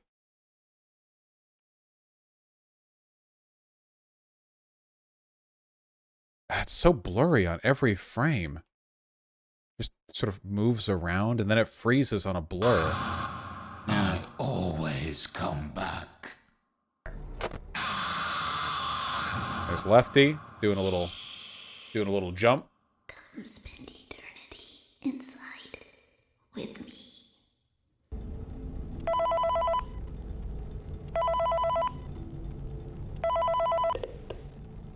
Hello. For today's lesson, we will be continuing our training on proper... Okay, this is just phone guy. All right, guys. Believe it or not, we're almost done.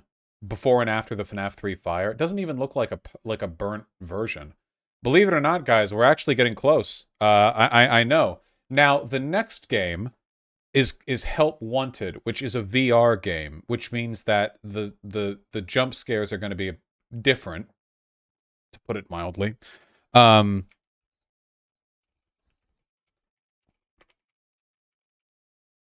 we go. Yeah.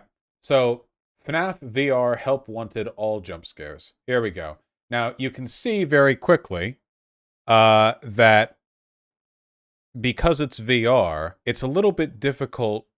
Yeah, can we do it without VR? Is it possible to do this without VR?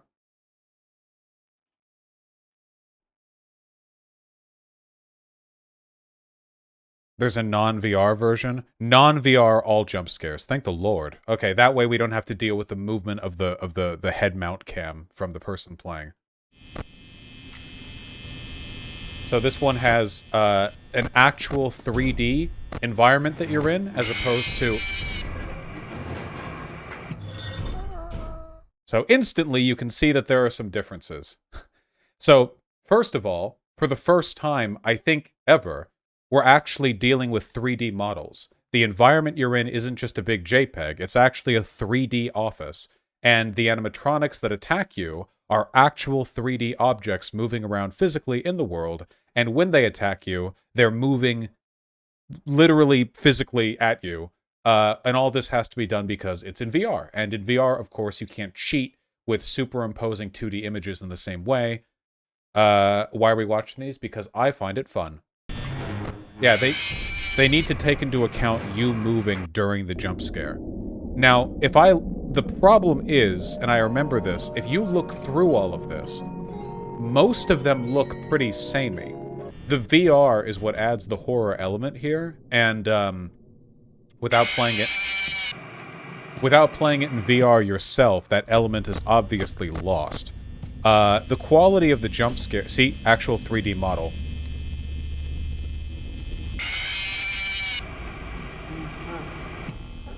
Now, here's one thing that gets me, though. Why is it so close? Well, because you're wearing a VR headset over your head.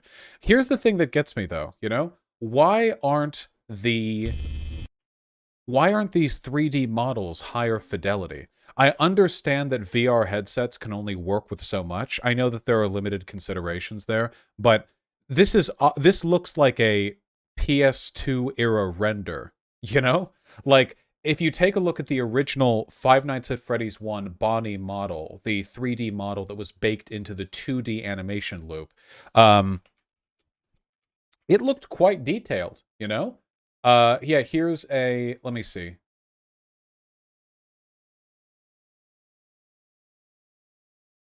There we go.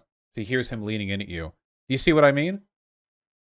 I understand the differences are a little bit subtle. We're looking at them at different lighting and in different conditions. But to me, in Five Nights at Freddy's 1, like, that looks like an actual animatronic with weight. It looks like something with physical weight that when it moves towards you, you can imagine the endoskeleton, you know, like creaking inside and all the, you know, plastic modeling bits and fur on the outside sort of shuffling around. And the one on the left just kind of looks like a simple 3D model to me, you know? I know that it's going to be more difficult because you're working with in-engine 3D, you know, modeling, but still, I feel like more could have been done here. Oh no, I know. If you are viewing this in VR, it absolutely hits a lot harder. And VR does have much more limiting technical requirements because of the way the whole system works. But all the same, you know, I think it's worth taking into consideration. VR does make stuff scarier, 100%. So you can see they sort of march in at you and then... Now that's interesting right there. Wait, hold on.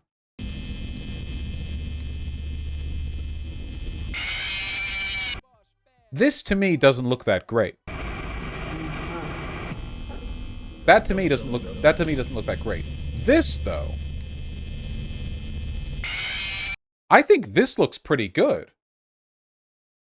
This to me seems comparable, I think, to the Five Nights at Freddy's 1 pre-rendered jump scare, you know?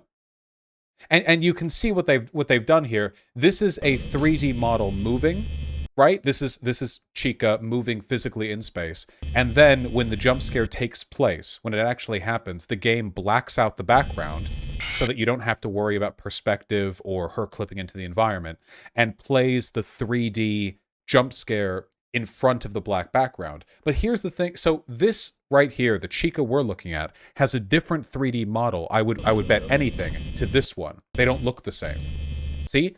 This is a low fidelity 3D model that is meant to move and interact with the world physically. It's an actual thing with mechanics. And then when the jump scare happens, she disappears and a separate 3D model that is higher fidelity, because you're looking at it up close, appears and gives you the jump scare. Does that make sense? So in that respect, you know, the jump scares that we're looking at for the VR can be higher fidelity than the 3D models would normally allow for if you were completely working with the in-engine limitations.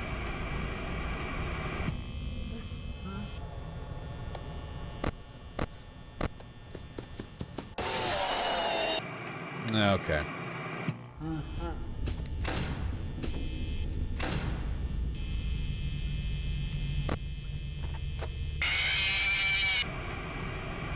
That could be scary in VR. Just no, if anything, you know, I do like the moving away from over lighting everything. I don't know why the teeth are light bulbs here, but it's definitely a nice change of pace from the previous games where every animatronics jump scare has just been like stage lighting. Yeah, maybe glowing eyes would have been or no glowing eyes would have been scarier, you know? Maybe if it was just the glowing teeth?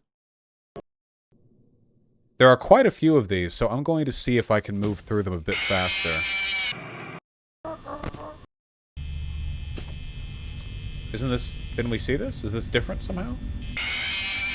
Oh, I see. That's like a nightmare version.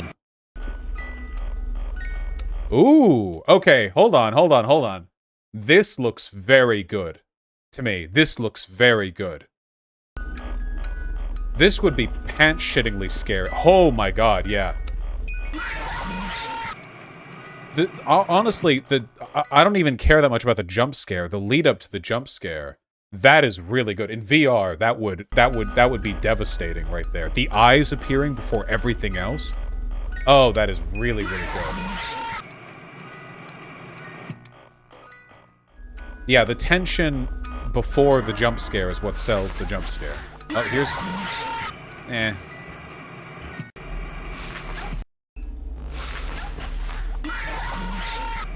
Eh.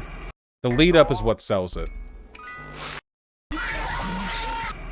Can barely tell what's going on there. Whoa! The long-snouted Foxy and Mangle. Oh my god. Oh! Okay, have I never seen anyone play this game? Look at that. He's doing a little jig. I kind of like that. I kind of like that, actually. I actually... I kind of like that. It's, you know, it fits with the character model, I think. The movement, yeah, the movement of... Oh! Yeah, fuck that. Fuck that, okay? Fuck that. That's what I'm saying. I'm not buying a goddamn VR set. What's that music? Oh! The music is meant to keep the marionette pacified. Or the puppet, or whatever you want to call it. The lighting, I think, is doing a lot to sell the horror elements here. You know, this flashing lighting. But this right here, this is one of the advantages of having actual 3D models in the world, as opposed to just the pre-baked cinematics that would be played on top of the screen. In the previous FNAF games, because now you can use dynamic lighting to actually make these animatronics look like they're part of the environment, which they are.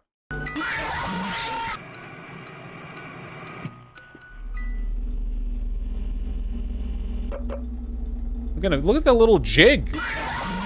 Oh, can we see his head clip in the ceiling?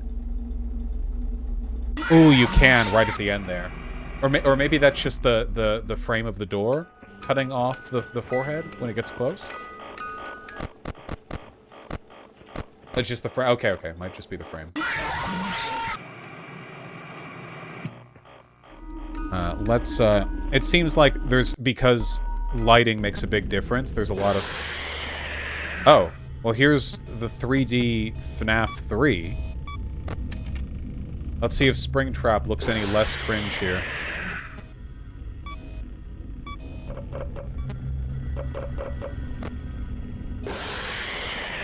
Okay. Oh. Wow, they're fucking everywhere. Oh. Yeah, that's FNAF 3.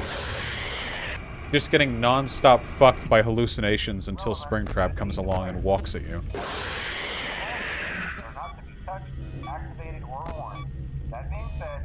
Why are we analyzing the fidelity of FNAF models? Because I want to. I do like how there are people in chat who are like, okay, this is fun, but now we're an hour in, and you guys are like, wait, I didn't think he was this autistic. Wait, hold on. I thought he was joking. Oh, ooh! That looks pretty good. You can see the eyes. Yeah, that looks pretty good. That looks pretty good, I think. Just curious as to what started this segment. The urge to do it came to me in a dream. God, the hallucinations. Just just in FNAF 3, just look anywhere, everywhere. There's some fucking... The funny thing is, I'm pretty sure the lore explanation for these hallucinations, they're not even ghosts. It's just that you're in a building with poor circulation and low oxygen is causing you to hallucinate things that are scary, like, relative to the theme of the building that you're in. So this is literally just like, you haven't taken a breath for like 15 seconds, and all of a sudden you're being fucking assailed on all sides by...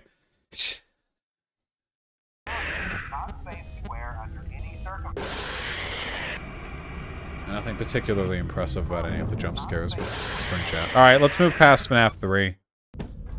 Here we're in FNAF. Okay. Okay. Yeah, this is a mini-game, not a full... Okay. We know what that looks like, thank you. Oh my god. Balloon Boy again. We get... to the station? Huh?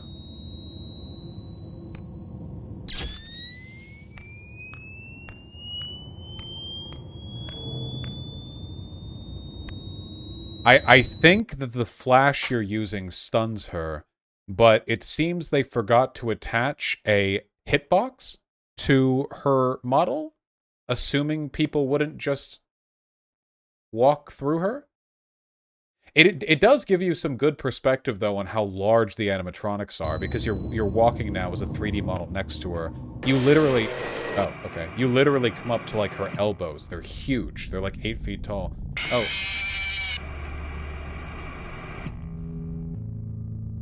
That's a good model right there. That's a good 3D model. That's a really good 3D model. I like that one. Ugh. So these are just little mini games, I think.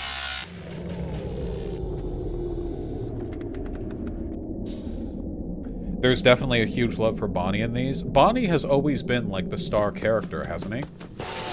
Okay. Wait, why was he so much better lit? Where is that light coming from? What the fuck? It just appears. Okay.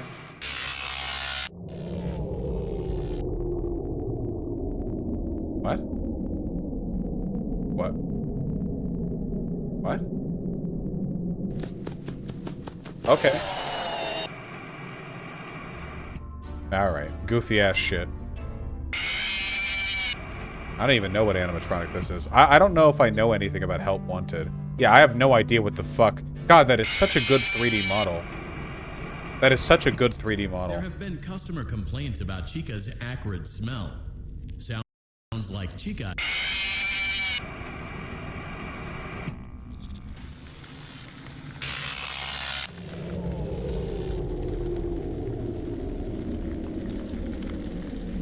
I think you're fucked, man. I don't understand where the light is coming from. Look at this. It's just... swiggity swooty.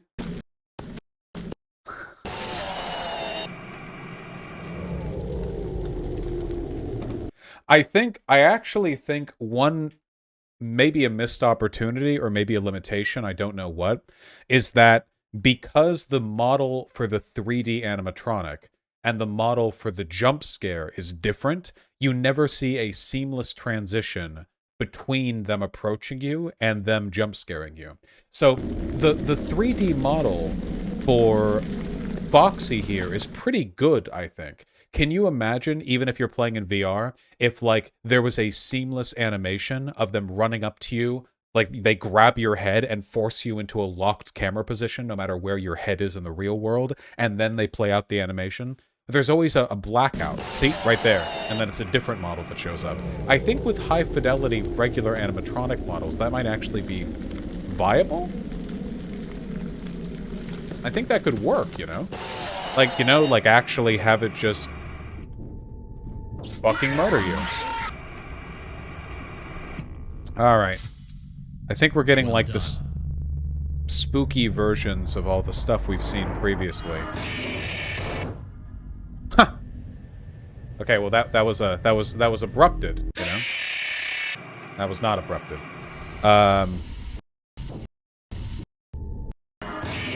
Yeah, okay, so this is like hard mode versions when you have that lighting. Let me see.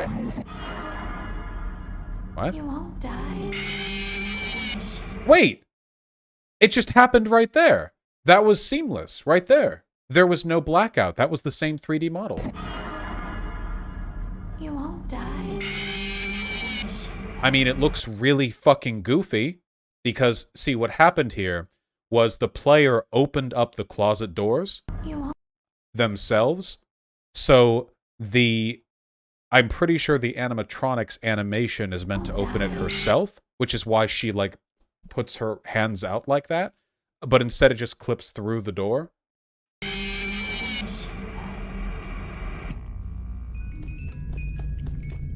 Which is a bit unfortunate. Oh. Oh, hello. Swiggity swooty. That's a really good movement. That looks really good.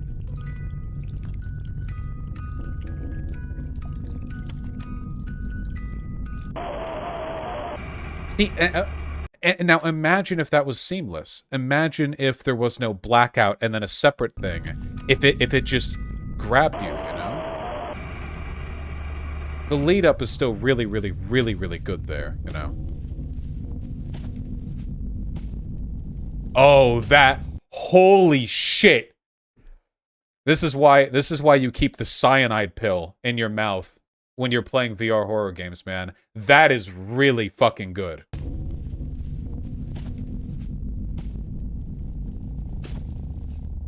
Will the jump scare sell it? The jump scare is fine. The lead up is flawless, though. That is really, really good. Fuck me, that's good. The only thing that I wish was improved, I wish the sound of him walking on the ground was heavier. It's from Help Wanted, Galley. I wish that there was more of a thump when it hits the ground, because these things should be about like 600 pounds or something, right? I mean, they're quite, you know, if there was like the creak of floorboards underneath it, it just sounds like it's lightly stepping on carpet. There needs to be a bit more weight to the movement, but apart from that, this movement from Shadow is just fucking beautiful. I'm glad we're looking at this game. God, that looks good.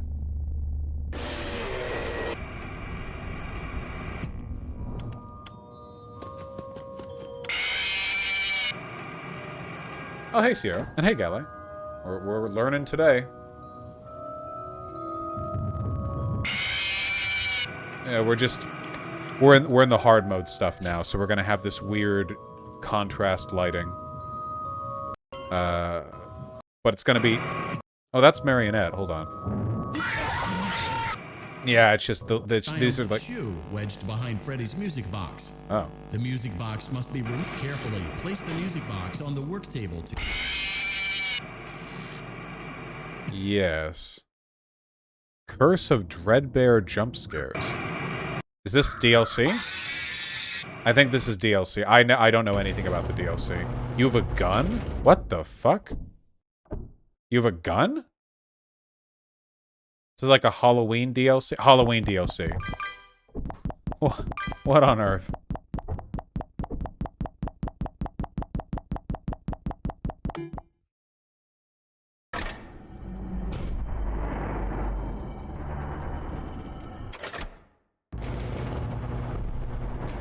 You're on one of those carnival rides where you shoot boards with balls? Okay. Well, I think that's quite cute.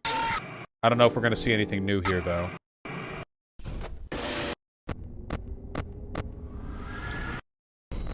Ask chat if it's an FPS. I don't want to have that conversation. But guys, it's time. It's time for the final game that we're looking at. Huh? That's right. Yeah, we're going to open with the opening cutscene of Security Breach, okay?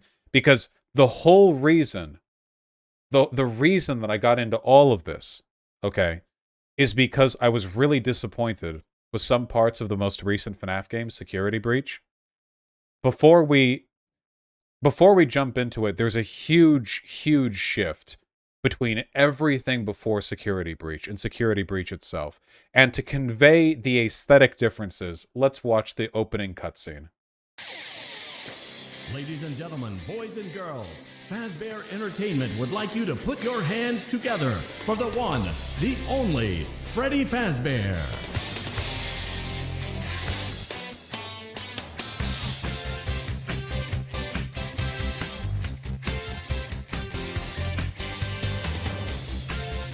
Roxy is hot? Roxy is hot, yes, that is true.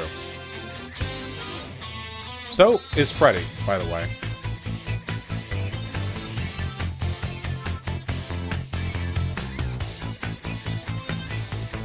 It's basically just like a 90-second, like 1980s glam rock animatronic thing. Now, I want to be forthcoming with you, okay? I don't actually know the lore of Security Breach because I'm just following Markiplier's playthrough right now.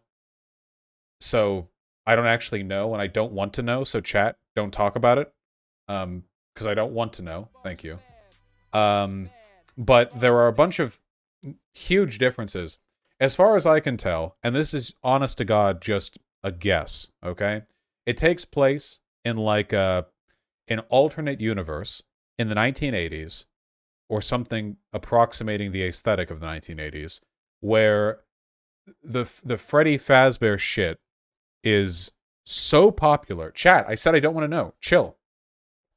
Where it's so popular that somehow they managed to buy a facility the size of Disneyland and fill it with 1980s themed attractions. And I don't know if there's haunting or if it's just malfunctioning animatronics or whatever else, but Freddy, Glamrock Freddy, or whatever he's called, is not an enemy. He's your ally, and everything else is kind of fritzy. So, yeah. Anyway, this is an open world game. It's exactly like Dark Souls in every way. And the issue that I have with it is that it's very not scary. Just here, this is only a minute 20. We'll see what we get, okay? There are contexts in which you can get spooked by him.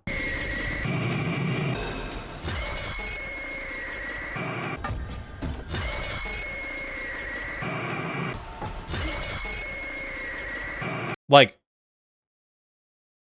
pardon me being a snob. This isn't in VR. This is the actual 3D model of the creature. Look at how low fidelity Roxy's face is. Look, you can see the pixelization on the wear of the metal inside her chassis. You can like there's like no texturing at all. Look at guys, you guys know this looks PS2 era, right? It's not just the user settings. I have looked at other people's playthroughs of it, YouTubers who play stuff at very high fidelity, etc. Now, apparently there's some kerfuffling. There's a pixel shortage because of COVID right now. Apparently, PS3 era. Okay, we can go with PS3 era. That's fine. That's fine. You know. Apparently there was some kerfuffling over the 3D model of Freddy, of Glamrock Freddy. Let me see if I can find it. Glamrock Freddy polygons. Okay. I saw a viral Twitter post on this, and it's spectacularly funny, I think. No? Let me see if I can find. So, Security Breach, the game this is from. Oh, this post was deleted. Wonderful. Security Breach, the game that this is from. It is it doesn't run very well. It doesn't run particularly well, and apparently this is the 3D model of Glamrock Freddy. Now, I'm not an expert in 3D modeling. I'm not even a novice at it, really.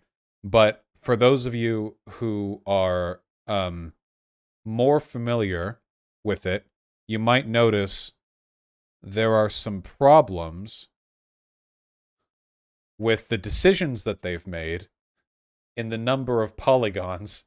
I've seen Markiplier play this game, and it lags for Markiplier sometimes. Actually, quite often, not on maximum graphical settings. And I'm willing to bet that Markiplier probably has a pretty good computer. The number of polygons here are astonishing, you know. Ridiculous. 2B's ass, yeah. So which suggests to me some problems with optimization. As I understand it, usually what they do is they have far fewer polygons, and then they use algorithms to smooth out the edges. You know, you don't need to have 8 trillion polygons to define the shape of a sphere. You can map, bump map the thing to, you know, make it not need 8 trillion fucking polygons. So it's interesting to me because you know, Glamrock Freddy looks, I think, really good. The 3D model looks really, really good in my opinion. You know, here, look at that. That is undeniably a high fidelity model right there. I mean, yeah, that's clearly HD. Then why does Roxy look like this? You have to evenly distribute the number of polygons. You know, you can't.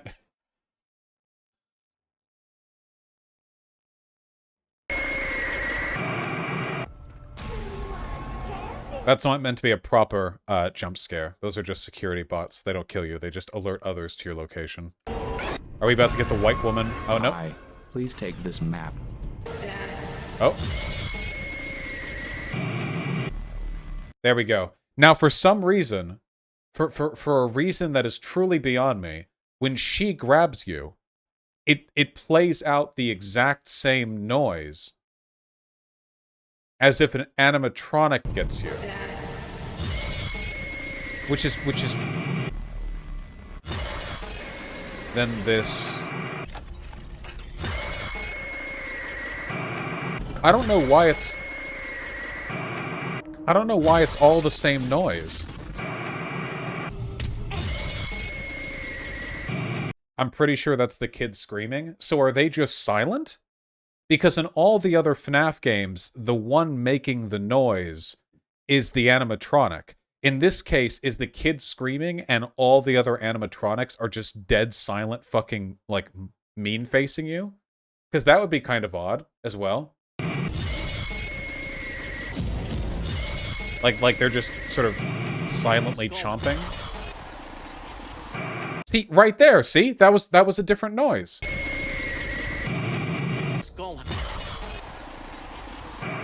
So did he not scream that time, or what?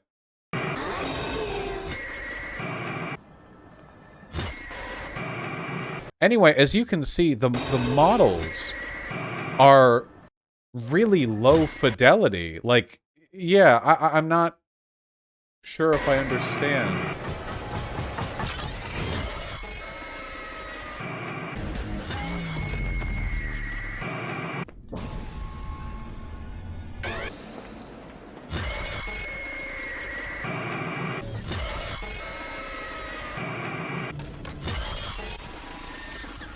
At least that one's novel for the fact that it spins around.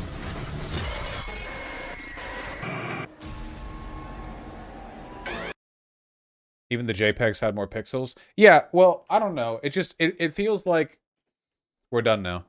There's no transition, though. Isn't that what you wanted? Yes, I do like the fact that there's an actual direct, transition from them attacking you to them jump scaring you without you needing a screen blackout or whatever. It's just that, yeah, I don't know. There was something really unique about the early Five Nights at Freddy's aesthetic that I feel like has been lost a little bit, you know? It's that uncanny valley, nightmare logic is something that I think is underplayed, I think, in a lot, because a lot of horror is like, okay, you've got zombies and spooky things that'll kill you and tentacle monsters or whatever else. But I feel like there's something really underplayed about the stuff the original FNAF game was poking at. And the problem is that aesthetic is very temporal, you know? Like I said before, it's basically tied to like the 1980s, 1990s, as an era, which means that I don't think you could displace it to any other point in time, you know? You can go 100 years in the future and we might have more animatronics then than we do now, but they're probably not going to have that weird, unsettling, jarring, creaky feel that the Chuck E. Cheese animatronics did back in the day.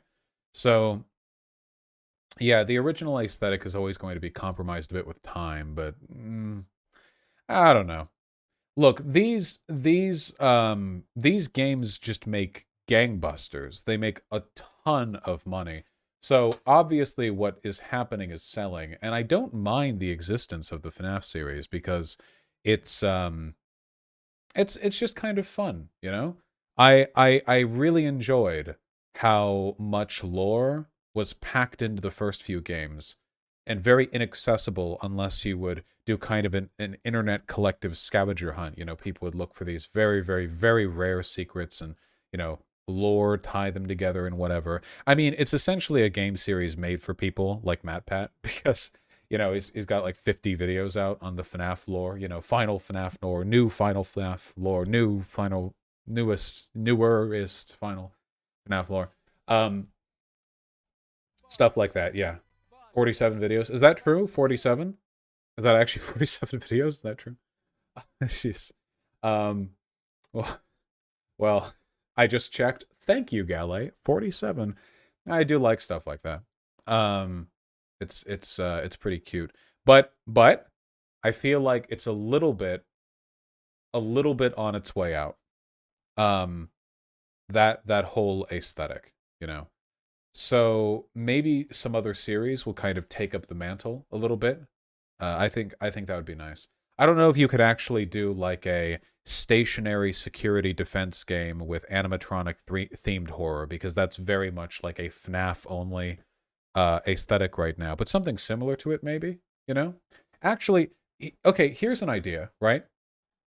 Don't you guys think that there's a market right now, an untapped market for a game that does kind of like what FNAF, or kind of like what Bendy's Ink Machine, I think is the name of the game, did, where you take a specific aesthetic from a specific time period, artistic, you know, sort of block, but with modern Pixar-style 3D characters.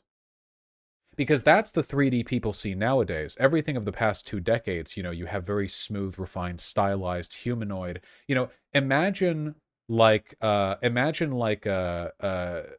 something where, you know, the creatures that are horrifying kind of have like an Incredibles aesthetic, you know, highly stylized, very smooth, robust character models, and they could, you know, sort of... I feel like there's something to tap into a little bit there, because to my knowledge, there is very, very little horror media pulling apart that aesthetic. We have stuff that pulls apart the early, like, Fleischer cartoons, you know, Bendy, Ink Machine, whatever.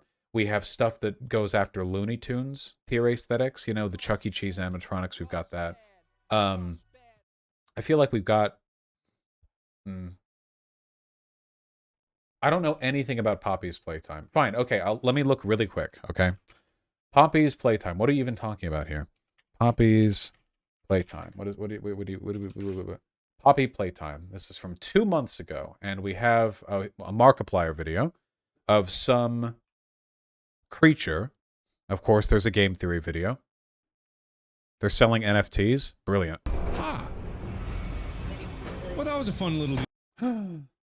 Hold on. Before we can find out. What are you doing? What are you doing, you little holiday boy? Uh-huh.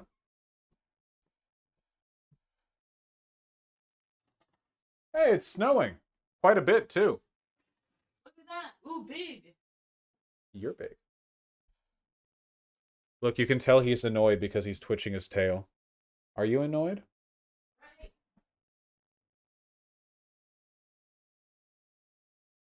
Ooh, nope, not this time, buddy. Yeah, you want blood, don't you? Yeah, you do. Ooh. Look, his eyes are closed as he reaches up. Look. You are beloved. He will never know how many friends he has.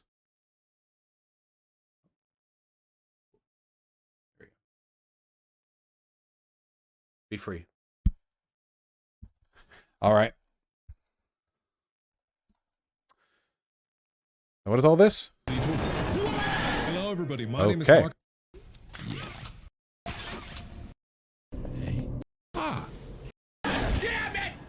I can give it a look. I can give it a peep. Oh wait, didn't somebody else say what is it? Joy of Creation. Also a Markiplier video. 14 Markiplier videos. Man, he really does corner the market on this stuff, doesn't he? Don't kill me. Oh, narrative. Hello. By scaring you. Huh. Well, already I can tell that this was made with a high level of professionalism. Okay, yeah, I can take a look at that. You know, it's just a genre of horror that I enjoy. You know, the best kinds of horror games, especially, are about disempowerment. You know, in my opinion, this is why people like Silent Hill 2 so much. I think horror loses a lot of its teeth the more you can fight back against the things that are accosting you. So, you know, Dead Space is a horror game, undeniably, but you've got a lot of guns, mining equipment, whatever. It's one of the reasons why everyone likes Silent Hill 2, because you can barely fight back against anything. Or Amnesia: The Dark Descent, which is beloved, and also you are worthless in that game in terms of combat. I have played Darkwood. Darkwood disempowers you in another way. By limiting your sight significantly. That's how Darkwood disempowers you. Even though you do have the ability to kill most anything you come into contact with. All right, okay. We have to cut this segment. Yeah, Pathologic 2 is more of a disempowerment against the futility of decision making, you know. All right, okay. Got it. That was an hour and a half rambling about that. I'm really proud of you guys for sticking through to it. Thank you so much. All right. Very nicely done. Very nicely done.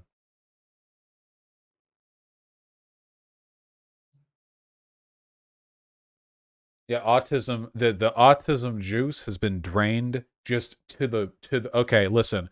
When you nut but she keeps sucking, all right? We just got the autism juice drainage equivalent of somebody fucking making you nut 6 times in 1 hour, okay? Just absolute vacuum tier quality. Now you all want okay buddy, but unfortunately I promised that I would be done within 30 minutes, and there's no way I can do okay buddy within 30 minutes. So what I'm going to do instead, because I hate you, is that tomorrow when I stream, and I will stream tomorrow, the first segment will be okay buddy. That's a promise, okay? You can unsubscribe from my channel if I don't hold myself to that promise. I'm serious, okay? When I start stream tomorrow, yes? Yes, I did, and it's fine.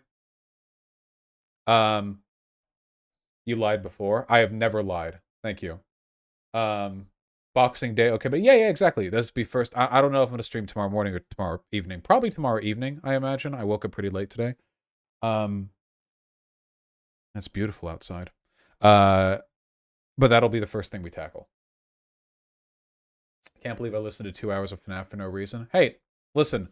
People give me shit for my media takes, but if there's one thing we can all agree on, it's that I do care about this quite a lot, okay? Media in general, all right? I think that the role of the critic is almost sacred, you know? Uncritically accepting things. Listen, I turn my brain off for entertainment sometimes too, I'm not going to lie. But I think the ability to critique things, I mean, I think it makes us all better, you know, audiences to art, which is really important. I think it makes things better in the long run. Did we even say which one was the best jump scare in the series? My favorite jump scare in the whole series would probably have to be either FNAF 1's Chica, FNAF 2's Old Bonnie, FNAF 4's, what was it, Nightmare? The one that I said had the really good screen shake.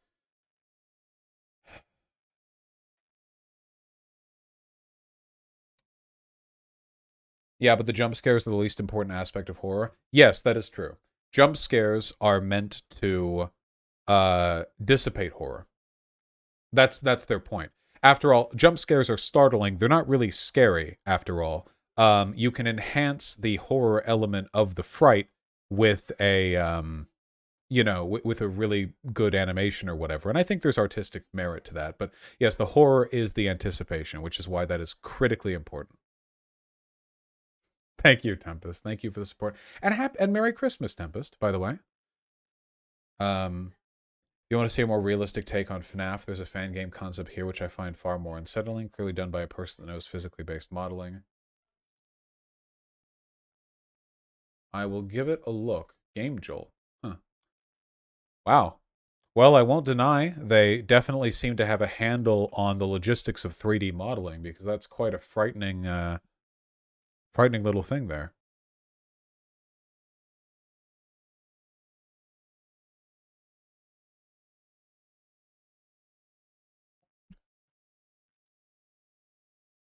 For me personally, I've always thought that, like, I know this is very adjacent to the FNAF formula, but I've always really thought it would be cool to you know how the original FNAF game, I think, benefited a lot from the fact that the animatronics looked like animatronics? Like, they weren't withered or destroyed. They didn't have, like, faces that opened up or, like, flames on them or, like, broken down. Like, they looked like operational animatronics. So they were unsettling, you know, because that's just kind of an unsettling thing. Yeah, they looked tangible. They occupied physical space. At least they seemed to. This will be on the test? Oh, absolutely. I feel like I want to see the horror stuff downplayed even more, you know? Like, imagine being trapped overnight in, like, a Disney World kind of place, kind of scenario, you know? and you have like people and mascots that are still there that kind of keep to the shadows a little bit. You know, they stare at you when you walk by. Some of them will talk to you, some of them won't. There are people walking around in the mascot costumes, even though it's after hours, so there's not really a reason to. And you know, and stuff sort of plays from there. I feel like you can really build up the anticipation by not leaning heavily into the supernatural or the horror stuff, and just keep that disambiguity.